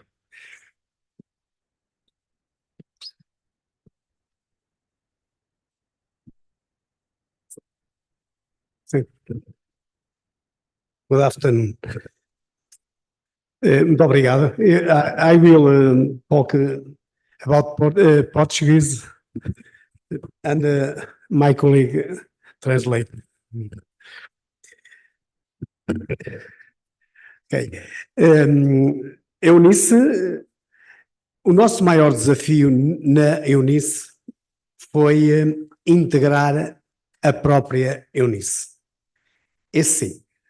So for UNICE, the biggest challenge was to be a part of UNICE itself. Neste momento, o maior desafio é aprender com as universidades que integram a EUNICE, desde o norte ao sul da Europa. So currently we are learning how each university integrates UNICE from the north to the south of Europe. O nosso maior desafio que temos pela frente é conseguir integrar plenamente toda a nossa academia e o território onde estamos envolvidos. So in Resume, the biggest challenge is to fully engage the UNICE, to engage the region and the academia as an overall. Ok? Wait a moment, please. EUNICE trata-se de um processo de transformação do que fazemos, com quem fazemos e de quem somos. So UNICE is a transformative process of what we do with who we do it and how we do it. Para sermos melhores, em boa companhia, para chegarmos mais longe, garantindo que todas e todos estão a bordo dessa viagem. I'm not sure if I will be true to his words because he was very inspirational, but I will try my best. So the message is to do better with the best people around us and to reach further overall as a university. But he said it's more beautiful. Sorry. Neste momento, no Instituto Politécnico de Viseu, adotamos slogan. So at this moment in Viseu Polytechnic University, we have a motto. Do IPV vê-se o mundo. From IPV, their acronym, we see the world. E encontramos-nos com o mundo. And we meet the world.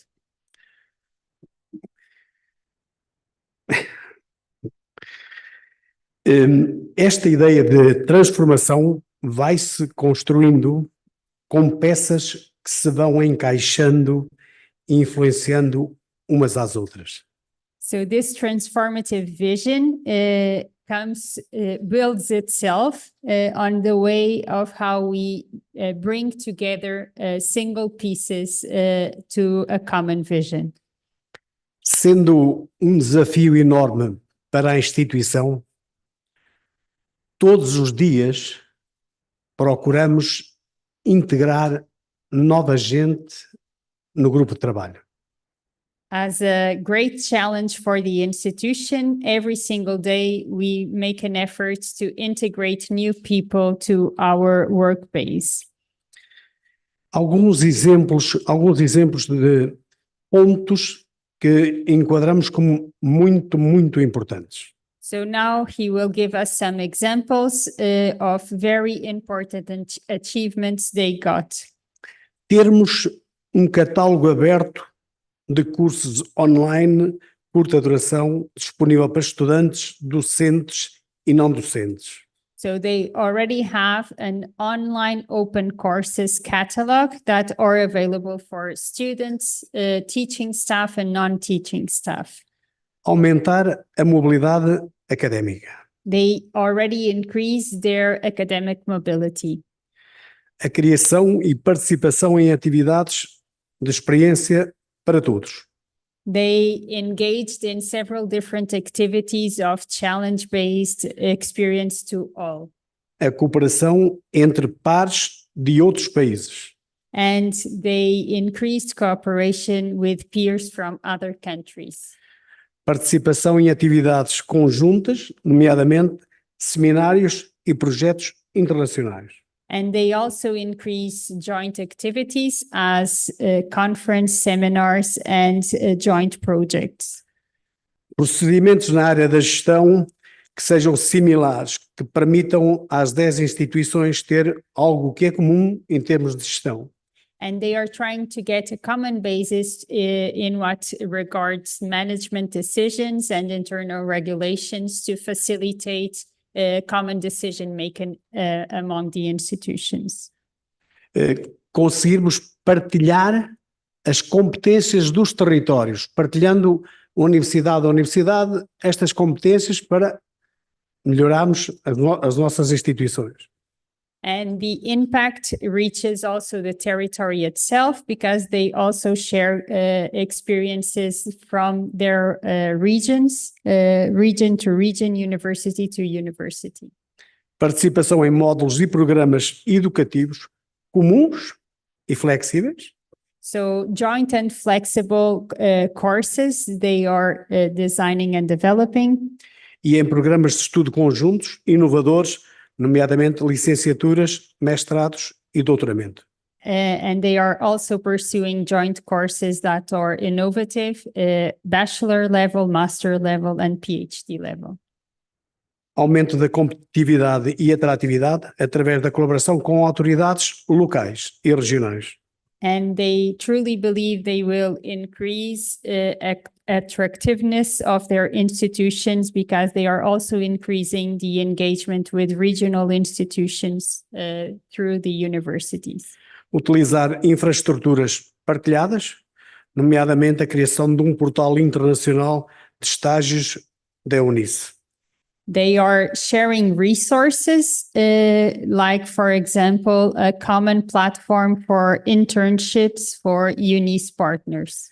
E oferecer, sobretudo, oportunidades de formação e emprego em empresas internacionais, organizações não governamentais e centros de investigação.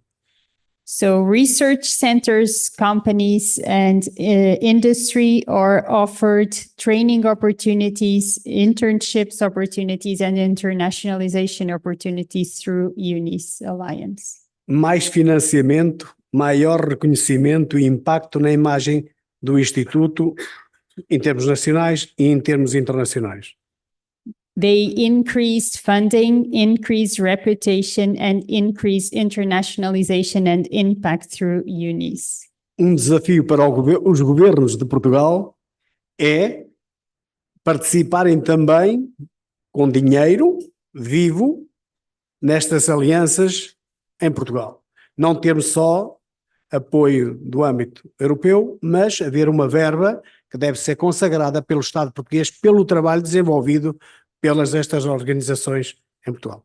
So national governments, like the Portuguese government, shall also take responsibility on these alliances. And above the European funding, he believes the Portuguese government and national governments should also contribute financially for European alliances.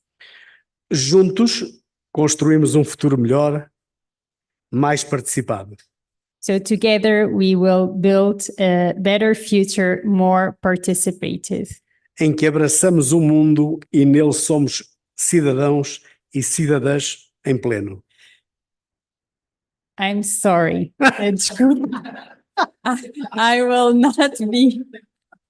I will not be able to translate as beautiful words, but he meant to embrace the world for a better future through UNIS. We will achieve better. And queremos continuar a ver mais e melhor mundo. We want to pursue more and a better world together. Thank you. Obrigada. Now, anyone has an open position for a translator? I may apply.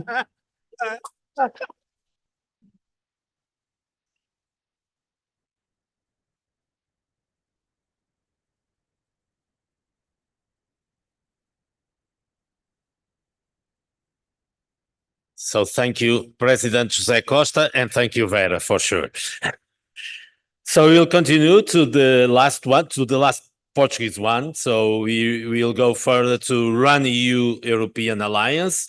And I invite the Vice President of the Leiria Polytechnic University, Pedro Assunção, please.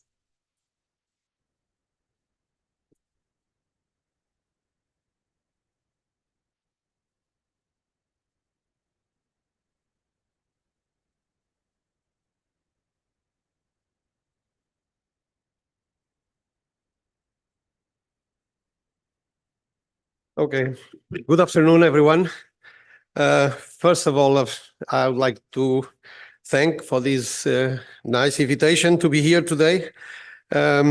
We are Polytechnic University of Leiria. We belong to this Run EU University Alliance. The Run EU is a regional university network, European university. And we have been the coordinator for the last 3 years, and next in this new phase which started in this January. We are going to be co-coordinators because we are rotating the coordination, and the next 2 years there will be another coordinator. Now is a university from Ireland, Technical University of Shannon, and we are 8 partners. We were 9, in fact, but one of them was Hungarian. Someone mentioned it, I think, before. But the Hungarians could not join us when just 2 weeks before we submit the application, we were informed that they were not eligible, and so we had to drop them in a fast way. So we basically did some move. We shifted the budget that we had planned for them, and now we are in the process of seeking another 9th partner. But we don't have it yet. So we'll be 9 probably by the end of this year. We will run with 9 partners until or during this second phase. So the bigger ambitions of European Alliance. So these are 2 very interesting questions, because one of them is, the first one is probably for the future. The second one is mainly about the experience from the past. So it's quite interesting to discuss these issues here. As an ambition, I think we have discussed it. By the way, I've been in this alliance it ran for the last 3 years, but I've been there for only 1 year and something. So from the past, I have some experience, but not the whole experience, because we have gone through these COVID and everything. But I was not involved very much in this European University Alliance at that time. But anyway, we hope that this was a single period, not to be repeated in the future. So I don't think it's worth to mention the experience at that time. And bigger ambition, I would say that we would like to be, and this has been discussed and it's in fact in our application, we'd like to be a European university operating as a single entity, basically, and delivering joint programs and joint degrees, and to be recognized at the European level and also outside the European level as a European university. What is this? This means that we would like to be seen as a whole, of course, comprised by different types of universities. All our partners are quite different, because we have as you all, we have partners from different countries, very different legislations, very different legal frameworks, either national or even local or regional.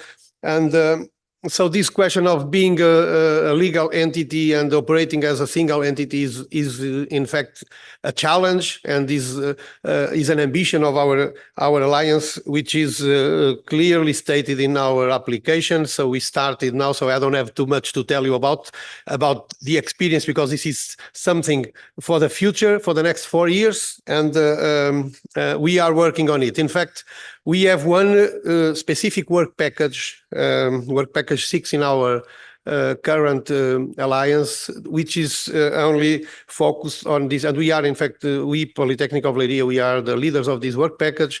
And this is focused exactly on the legal status and the European degrees. So this is a work that we are going to start, or we started this month, basically. And we know that there have been several different projects, different studies on these issues. So we are going to start by reviewing what has been done already in some European alliances at the European Commission as well. And this is going to be our starting point. In fact, we are going to have a meeting tomorrow of this work package just to plan the next steps in this regard. But we think this is a big opportunity for the institutions, and to increase the level of internationalization, and also to provide different types of learning opportunities. Joint programs and joint degrees are in fact big challenges that we aim for the next cycle. Of course, we have already done some joint programs, mainly short programs, short advanced programs, in fact, kind of BIPs, we call it SAPs, short advanced programs. But we want to go further. We want to implement joint degrees. This is a challenge, because although we all know that the Bologna process was about 15 years ago or something like that, but still, when we sit together on the table just discussing how can we design a joint program, we face so many difficulties that we think, oh, Bologna has not happened yet. So one of the things that is needed, I think, is a Bologna 2.0 for the next future. If the European Commission wants, in fact, to consolidate these European university initiatives, I think there are some problems to be solved at the level of the European level, basically. And this also links with the governance structures that is also mentioned in the question.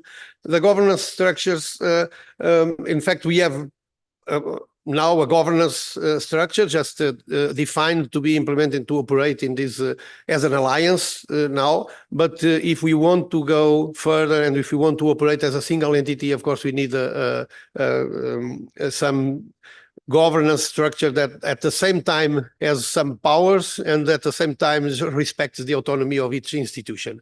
And this is, I think, this balance of how this operates will be a problem, I think. But we don't have any initial thoughts about it, so we are going to see what others have done already, and we are going to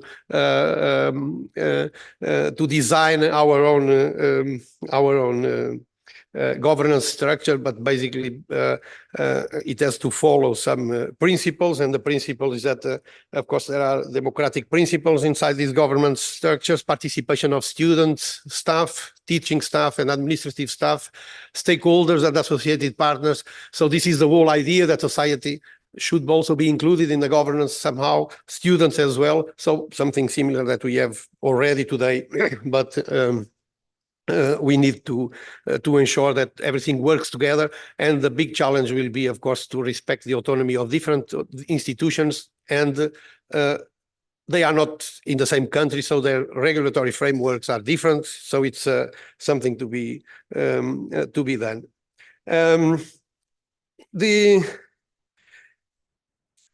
Other question, mainly the internal and external constraints and difficulties. I think they are common to all of us that experience these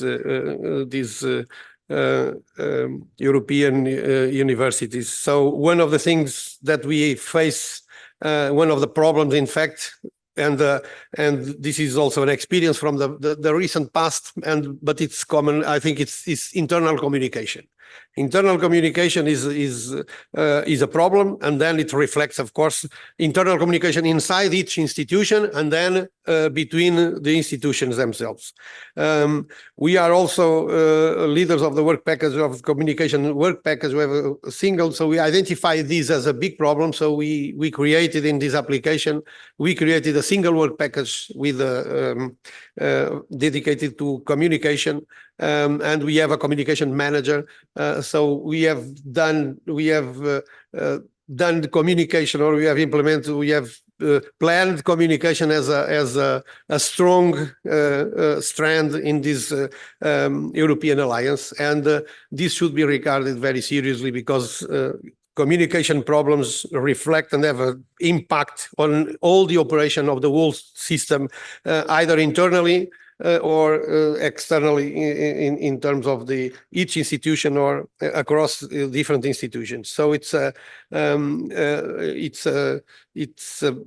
problem that we are dealing with it. We are going to plan it. We have to establish very well the communication channels, and who is who and who is doing what, and what are the responsibilities, and the boundaries between responsibilities is very important for us to operate the European University.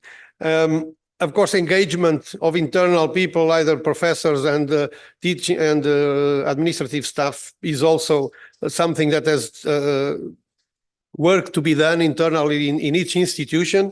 We have the core team, of course, the team that is allocated to this Run EU, but then we need more people to be engaged, to participate, etc. So this is also a problem, an internal problem of the European alliances, I think, which is not something particular to our characteristic in our case, but I think it also happens across different alliances, because what we see is that one single person that is the contact person in general is not enough, of course, to do and to accomplish all the objectives that we have for each task, each work package, each function that we have. So if we want to spread it and to be systemic and to be transformational inside the institutions, we have to, or we need to have all the people, or at least most of the people involved, to know what is the University Alliance, what is doing, what are the benefits, and how they can benefit, what are the opportunities provided by the Alliance. And we have this problem also with the students, because we have implemented a lot of these short advanced programs, for example, and at some point in time we realized that the same student had already participated in several of them. So we have 14,000 students, and there's no reason for having one single student participating in 5 or 6 or 7, and all the others do not know or do not participate. And so we need to spread the word and to make these alliances more visible inside the institutions, and to communicate better what are the opportunities and challenges ahead. And one of the challenges internally is, in fact, for example, the language skills, the English skills we have in the institutions, both in teaching staff, students, and this is a limitation factor. So if we talk about the limitation and difficulty, so although we are providing opportunities for everyone, if you look at the whole picture, there are some people that will not participate because they are not comfortable with the international communication, etc., in English, etc. So it's now we have a Spanish partner, so it might be easy. They don't need to speak English. University of Burgos is a new partner that we have, and it might be easier to increase and to enlarge the number of participants.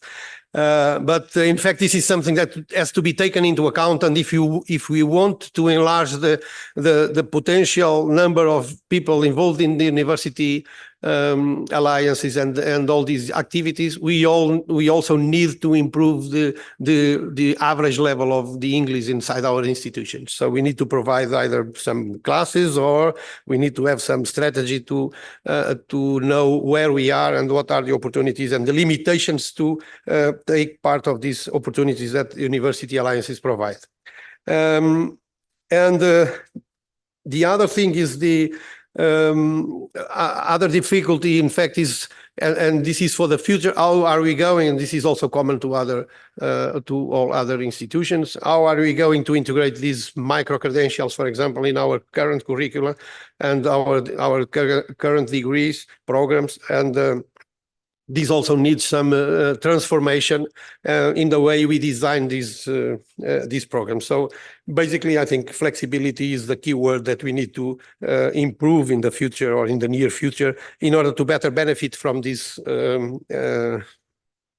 possibilities that we have in this European Alliance. For example, these short courses, short advanced programs we have, they are credited, so they are recognized as 2 or 3 or 1 or 2, 3 ECTS, so European credits, and but still we need to define how these credits go into our current curricula and how can we embed these in a transparent and seamless way of operating our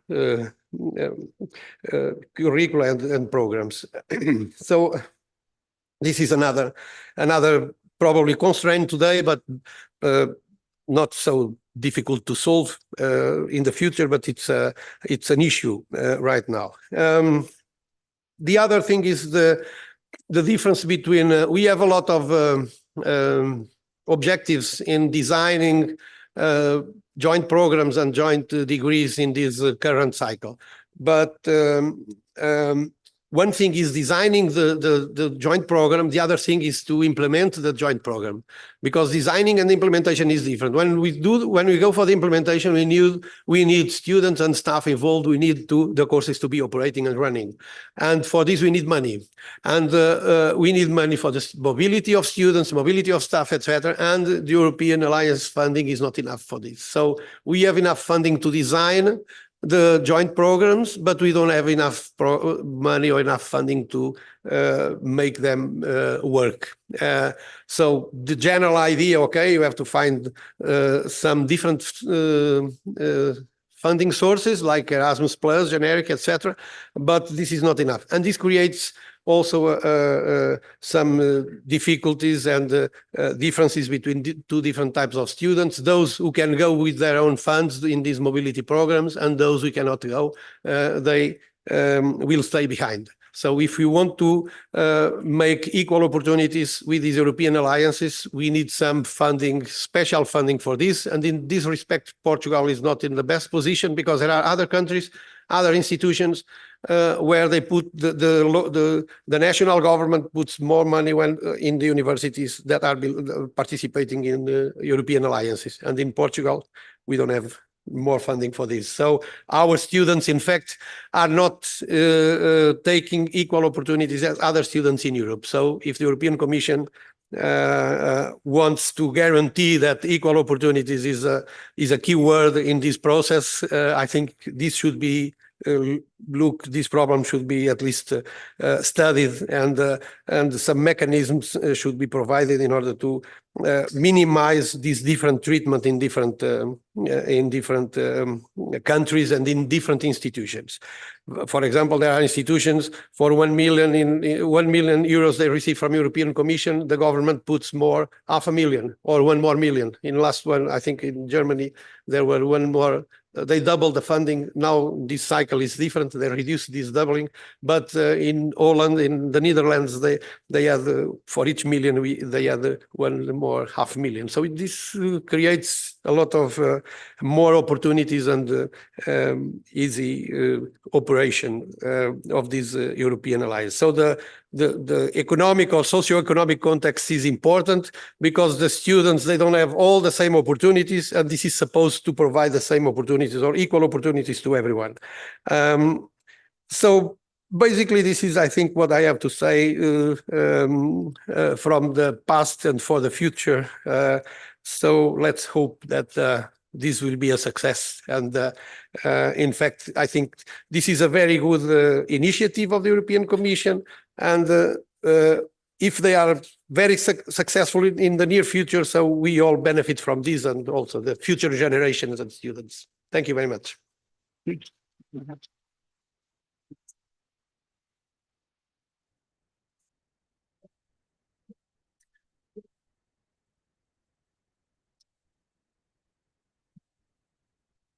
So I think we hear about many challenges.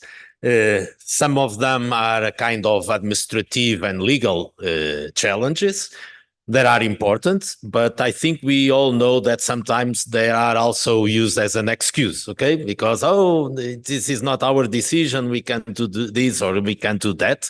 So, but it's a kind of challenge. We also hear about pedagogic, scientific, technical challenges. Well, I'm confident on that because this generally is what we like to face in a university or in an institution. And then we have also the challenge for institutional change, motivation, commitment, and so on. So don't forget, and I think you were all underlying this also necessity of change. What I resume is that, of course, many common ideas, many common challenges and difficulties. We have in Portugal one interesting initiative that is to join in a kind of working group all the Portuguese institutions that belongs to European Universities Alliance to discuss common problems and challenge. And I think this initiative is not the first one for sure, but what I advise our colleagues also from Portugal is to repeat in their own conferences, in their own alliance, because I think in our future conferences, we can invite the other alliance to come in a very simple way. For example, what we are doing today is to take advantage of the many other Portuguese institutions are in the alliance. So let's invite them to talk about their difficulties and challenges and what they are doing. So our suggestion is that we repeat that in other countries, and when we have conferences inside one alliance, to put it in an initiative where we can receive the other alliances. We have another challenge inside European University Alliance.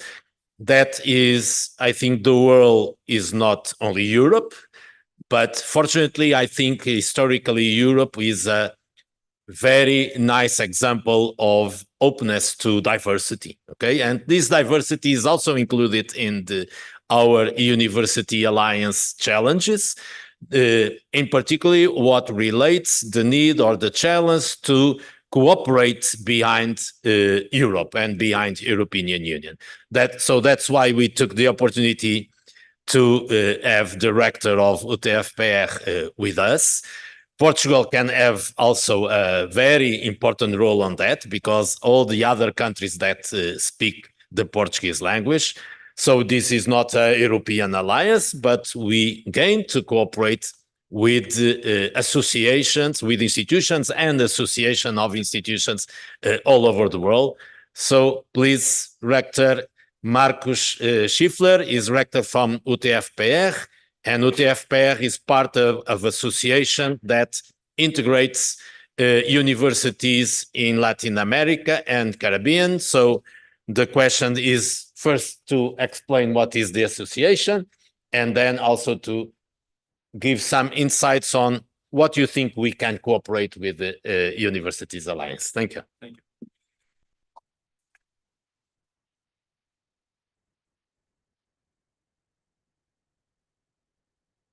Just a minute, please. I will try to speak English in a Brazilian version. My apologies in advance. The first question is, what is the network of technological and polytechnic universities in Latin America and the Caribbean, and what is the ambition level? Then I say good afternoon, ladies and gentlemen. It's a great pleasure to stay here, to participate in this round table, covering topics that are so relevant to our institutions and higher education in general. I would like to thank Professors Orlando Rodrigues and Professor Luis Pais for the kind invitation. In order to present a more accurate answer to your question, I will look at here my notes.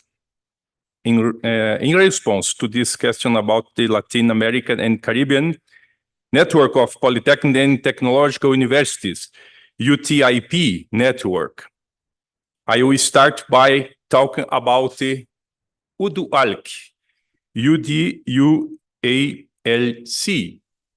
I will say UDUALC.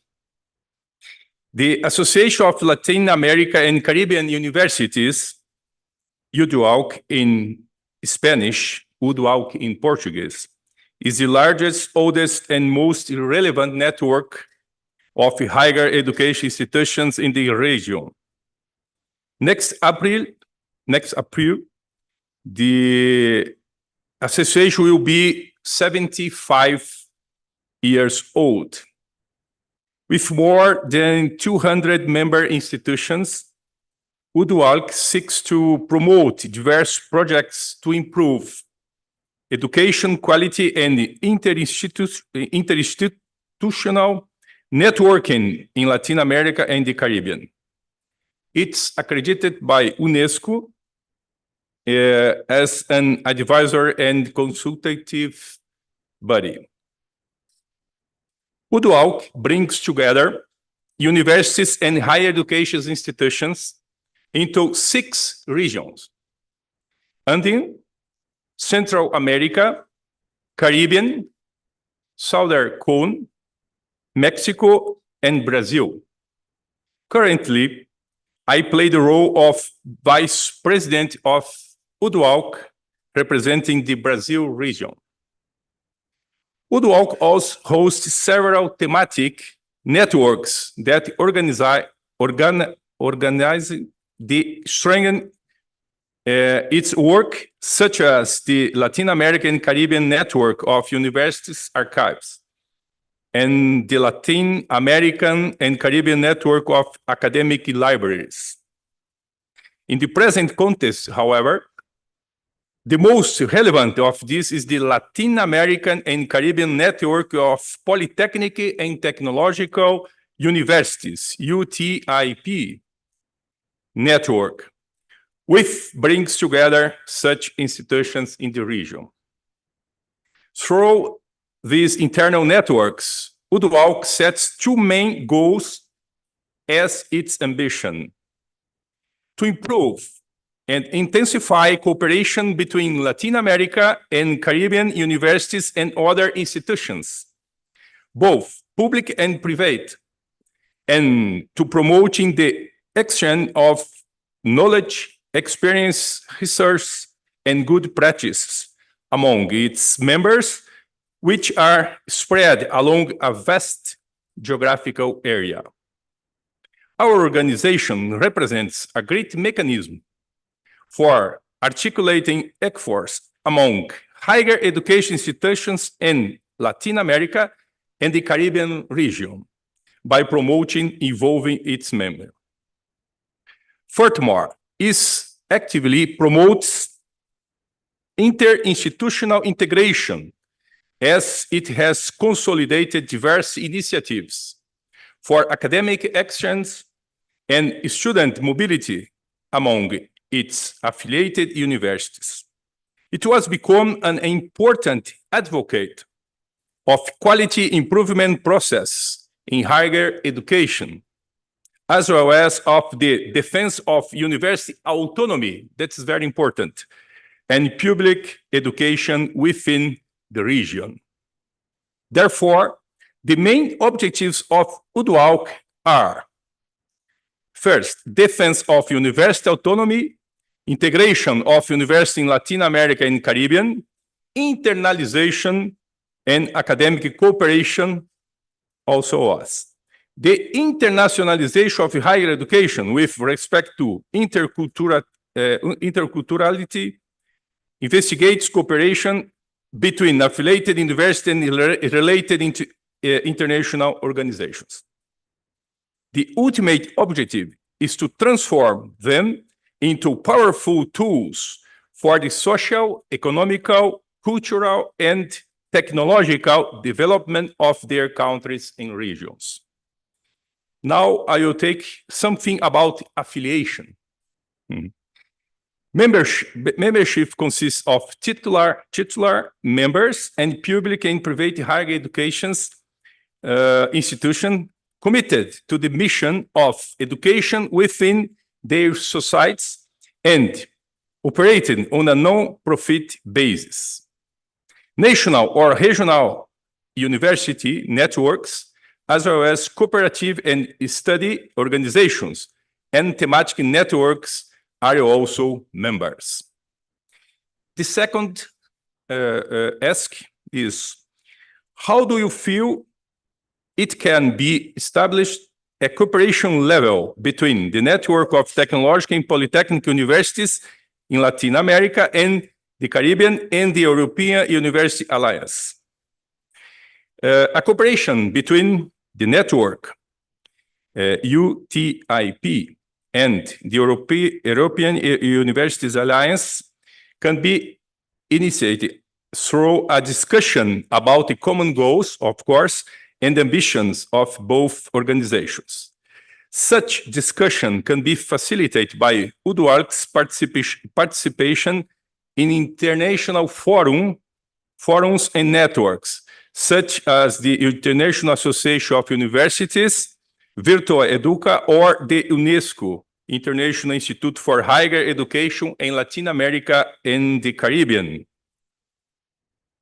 For that, there may also be an invitation, for example, from UDWALC for representatives from the European University Alliance to participate in UDWALC events. For instance, for the Executive Council meeting that we will be holding next April in Bogota at the National University of Colombia. Of course, everyone here is also kindly invited to visit our university in southern Brazil, in state of Paraná. From the identification of common interests, the European Universities Alliance and the network of technological and polytechnic universities in Latin America and the Caribbean can devise new strategic projects of collaboration based on the strengths and needs of its members. It's relevant to say that already exist agreements moment. I have two examples here. As those kept by UDWALC with the Economic Commission for Latin America and the Caribbean and the United Nations Development Program, which can also aid the discussion and, if that's the case, the creation of new projects and programs. In sequence, something about agreements.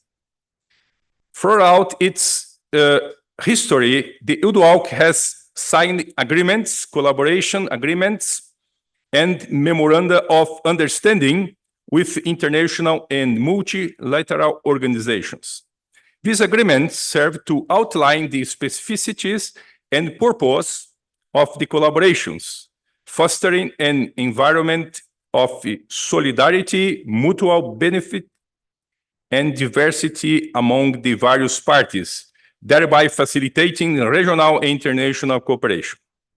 So, we at Federal University of Technology, Paraná, through the Association of Latin America and Caribbean Universities, UDUALC, are fully available for future discussions, and thank you very much for your attention.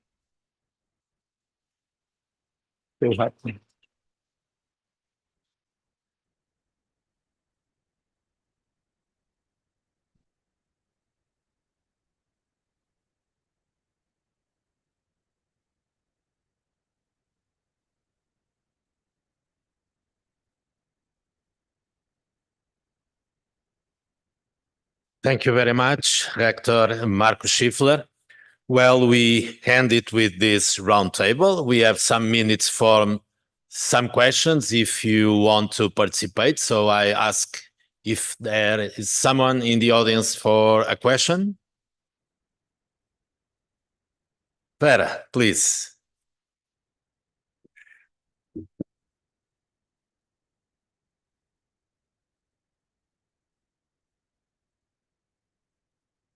Yes, so thank you to all colleagues that shared with us their experiences so far. We heard from almost all of the colleagues that talked this afternoon, two very important topics that I can relate to. One topic is about regional engagement, so companies, industry, public entities, social sector, and I would like to ask about best practices or some good examples on how they are involved. And the other question is about people. Everything comes down to people. And one of the biggest challenges is how to motivate internally in each institution our colleagues to assume our University Alliance as part of their daily activities.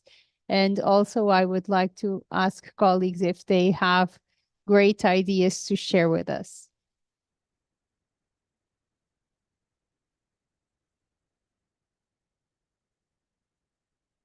Well, it's a very interesting experience to share. Well, the way how we think and how we conduct our alliances. Well, the question of governance of our alliances is, well, it was the one of the key questions for this conference, but I think it's a very important question for the future of our alliances. We don't have Vanessa anymore with us, but the European Commission, they said that in the middle of 24, we will have a European status for European universities, and also for European joint programs. So Vanessa said that we will have the joint program, European joint program, because they are a very central questions, as is the European students card that will allow students to pass in all our institutions. But we don't have for the moment the legal European status for our alliances. So it's very interesting to ourselves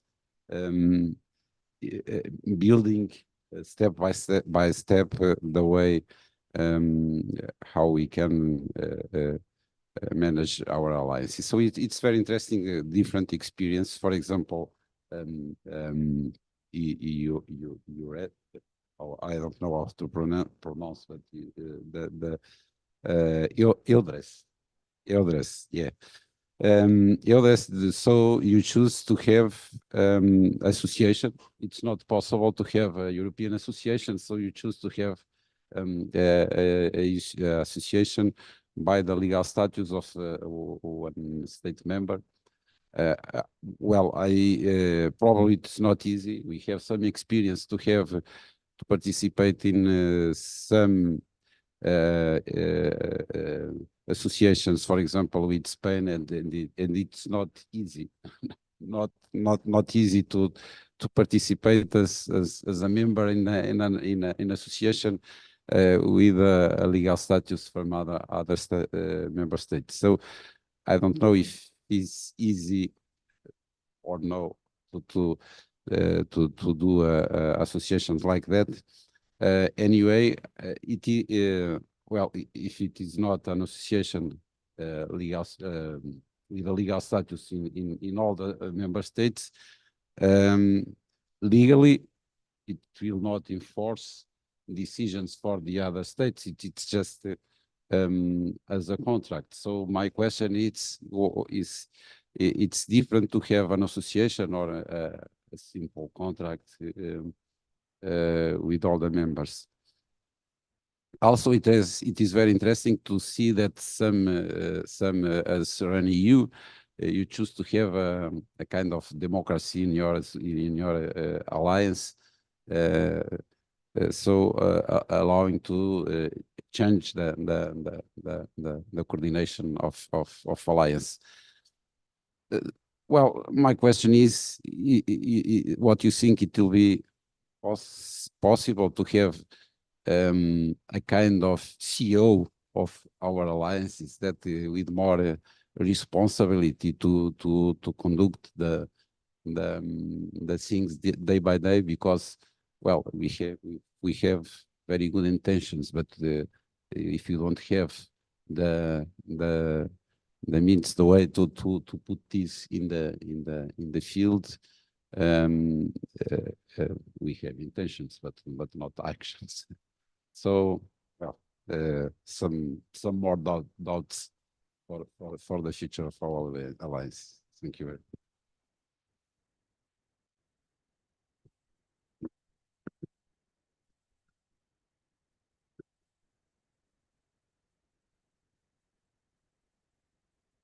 So to answer Vera's question about how do we engage stakeholders, in phase one, we had work package fully dedicated to the University of the Future, where we gathered the vision also of our regional stakeholders on that. So we ran several workshops with them to listen to their needs and their concerns and their challenges to co-create the University of the Future.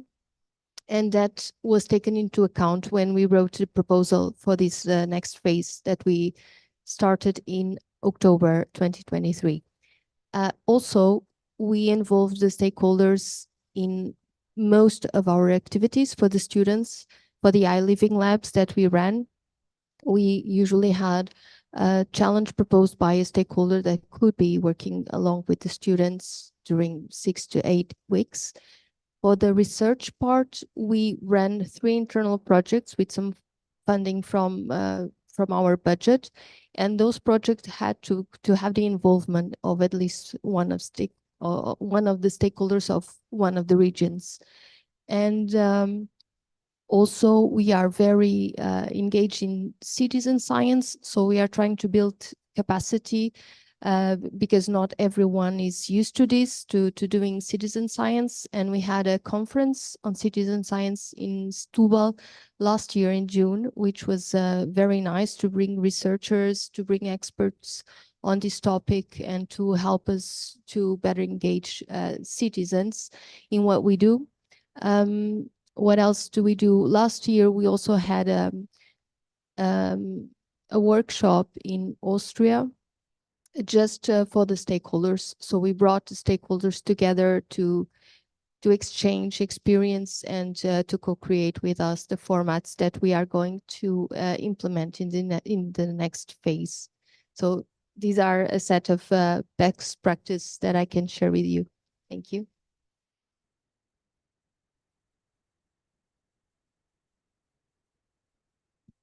Thank you. In fact, in our governance model nowadays, we have a CEO.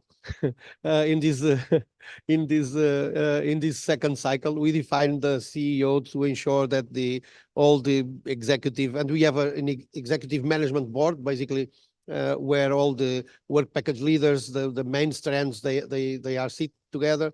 And also then we have another body with the presidents and with the vice presidents, etc., more the steering and strategic decisions.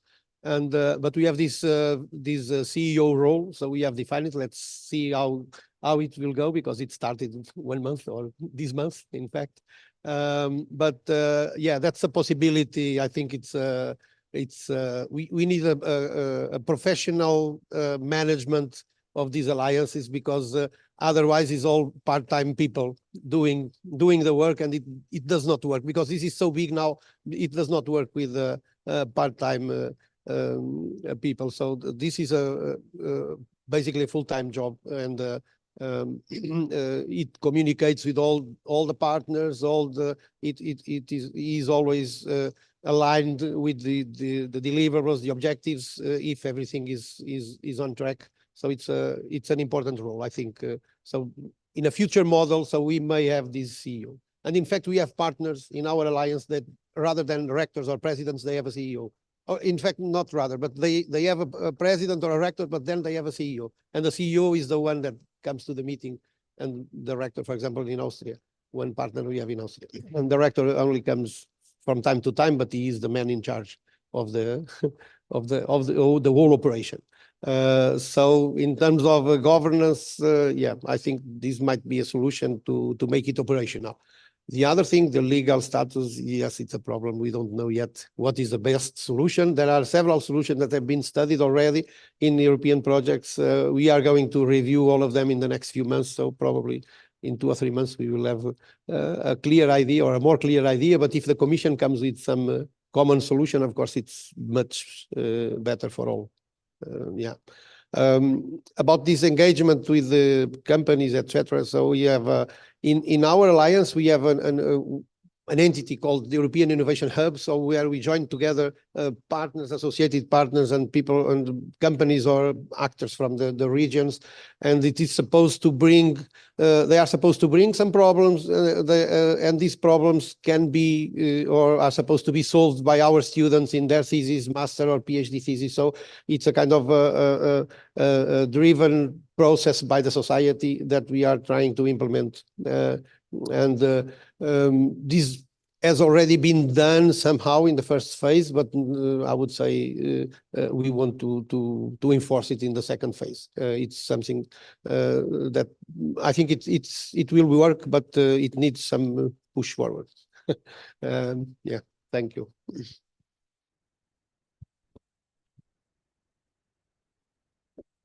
Okay, we have a final question or appointment by Rima, please. I don't want to be back to the audience, so I go here. So thank you very much, colleagues of Alliances sharing experience, and I see that we're all facing more or less the same. So I think you are also in this 4EU2 network, so where all alliances included. And I have a question. Of course, I want to share something, but also I have a question to you. What I talked and you all talked, one of the biggest challenges we're facing, it's involvement of the people. From one side, like you said, they have full hands already. From the other side, we need them anyway. So what we are doing in Hansa University, for example, how we are trying to explain that we are not giving them additional work, but we are want to embed all functions which we're performing anyway. If you're teaching, you anyway teaching, so why not teach with colleagues from the Alliance? If you're doing research anyway, you're researching, why not to do it together with friends from Alliance? And the same with administrative stuff, because you like mobility people anyway we're working. So we try to explain in that way. What we also do, for example, every month we have Stars U lunch. All people invited to come together, and especially team which working, and to discuss and to share and so on. We try it, but it's not easy. As I mentioned, we need like a top-down and bottom-up approach. it should be appealing to people to participate anyway. We have to seduce them, explain in the best way, and give them a candy and the carrot that we involved. From our side, we also need support from our presidents and vice presidents and the other high-level people to explain how good to participate in Alliance. For example, we have no financial incentives in our university. So my question is, what are you doing? How are you involving people? Because everything, like Vera says, and I always emphasize, everything about people. It's a university without people, nothing. So what is your experience?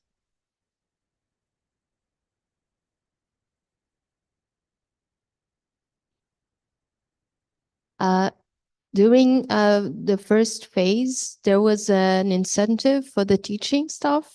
They had their teaching hours reduced by some amount. But that was also a source for trouble because the deans need those people for the teaching. And that was a source of trouble internally. For this new phase, we are trying to reduce that amount or to eliminate it completely, but we cannot be too drastic. So we are slowly decreasing that because we think people should be engaged for other reasons, and maybe the burden in phase 1 was too high. We are also trying to alleviate the burden by redistributing the tasks within the Alliance. As I said, when I was up there, in the beginning, everyone was involved in everything, in every work package, and that is way too much. So now we are trying to create a different structure, a different way of working. So not everyone needs to be as involved in every work package, and maybe that will decrease the amount of work everyone needs to dedicate. But this is what we have been doing, and it's one of the most critical points to me, is how to engage our staff. Yes, we can tell about our experience in the first phase. Basically, it was like you said, best effort strategy. No one was paid or compensated for anything. It was only additional work. And as we know, this works for some limited amount of time, but then after some time, people start to say, no, I cannot do that because it's too much work, etc. So it's now we have not decided yet fully in the second phase, but we are already promising just to reduce, for example, the teaching load. So for those who are very much involved, directly involved, basically, because the others, okay, they participate in the activities, but not directly involved in meetings every month or sometimes more often than that, which is very heavy. And then each meeting they have to bring work to do, etc.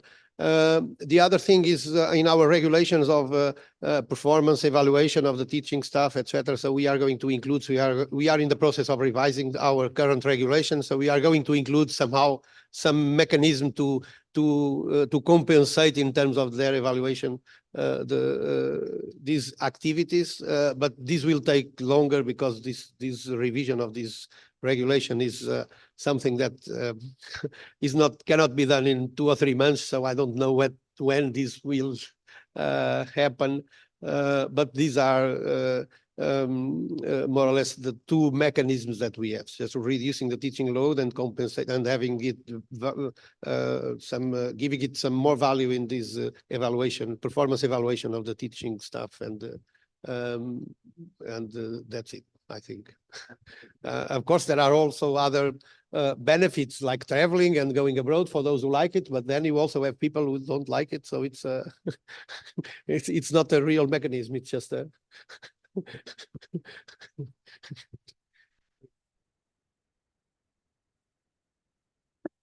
Okay, thank you very much. I think we are reaching the end of this main session of our conference. Thank you very much for our people from the outside particularly, and also from the inside. I saw also many students up there, so thank you also for your presentation, to be present here. Before finish, I think there is some important information about today's and tomorrow's activity. So please, Vera. So thank you, Professor Luís Pais and all the other colleagues from the other institutions. The roundtable was very productive, and the plenary sessions also very clarifying on our role for the future as a higher education institution. But the most important actors inside higher education institutions are our students. So the next phase, we would like to share with you some of the results of our co-creation projects that students, together with their teachers and our stakeholders, have produced during this semester. So outside, while you have a coffee, you can go around and see their posters, hear their pitches, and also analyze their prototypes that are very tangible and already concrete. We hope that some of them will give us, in the short period, new enterprises or at least new products inside the companies that are working with us. Because some of the prototypes are too big to fit in the small room next to us, they are exhibited in the library upstairs, so you can also go there before you leave the room. Because we will not come back to this auditorium today, I use this opportunity to thank my dear colleagues that always have their best availability to cooperate with us and organize these events. So for the local organizing committee, my biggest and warmest thank you. And thank you also to all of our special guests that travel the world to come to Bragança for these days and to share with us their experiences.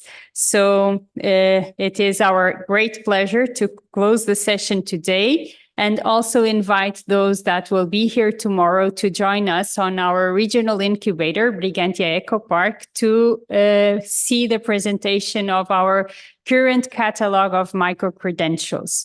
We will launch most of them this semester.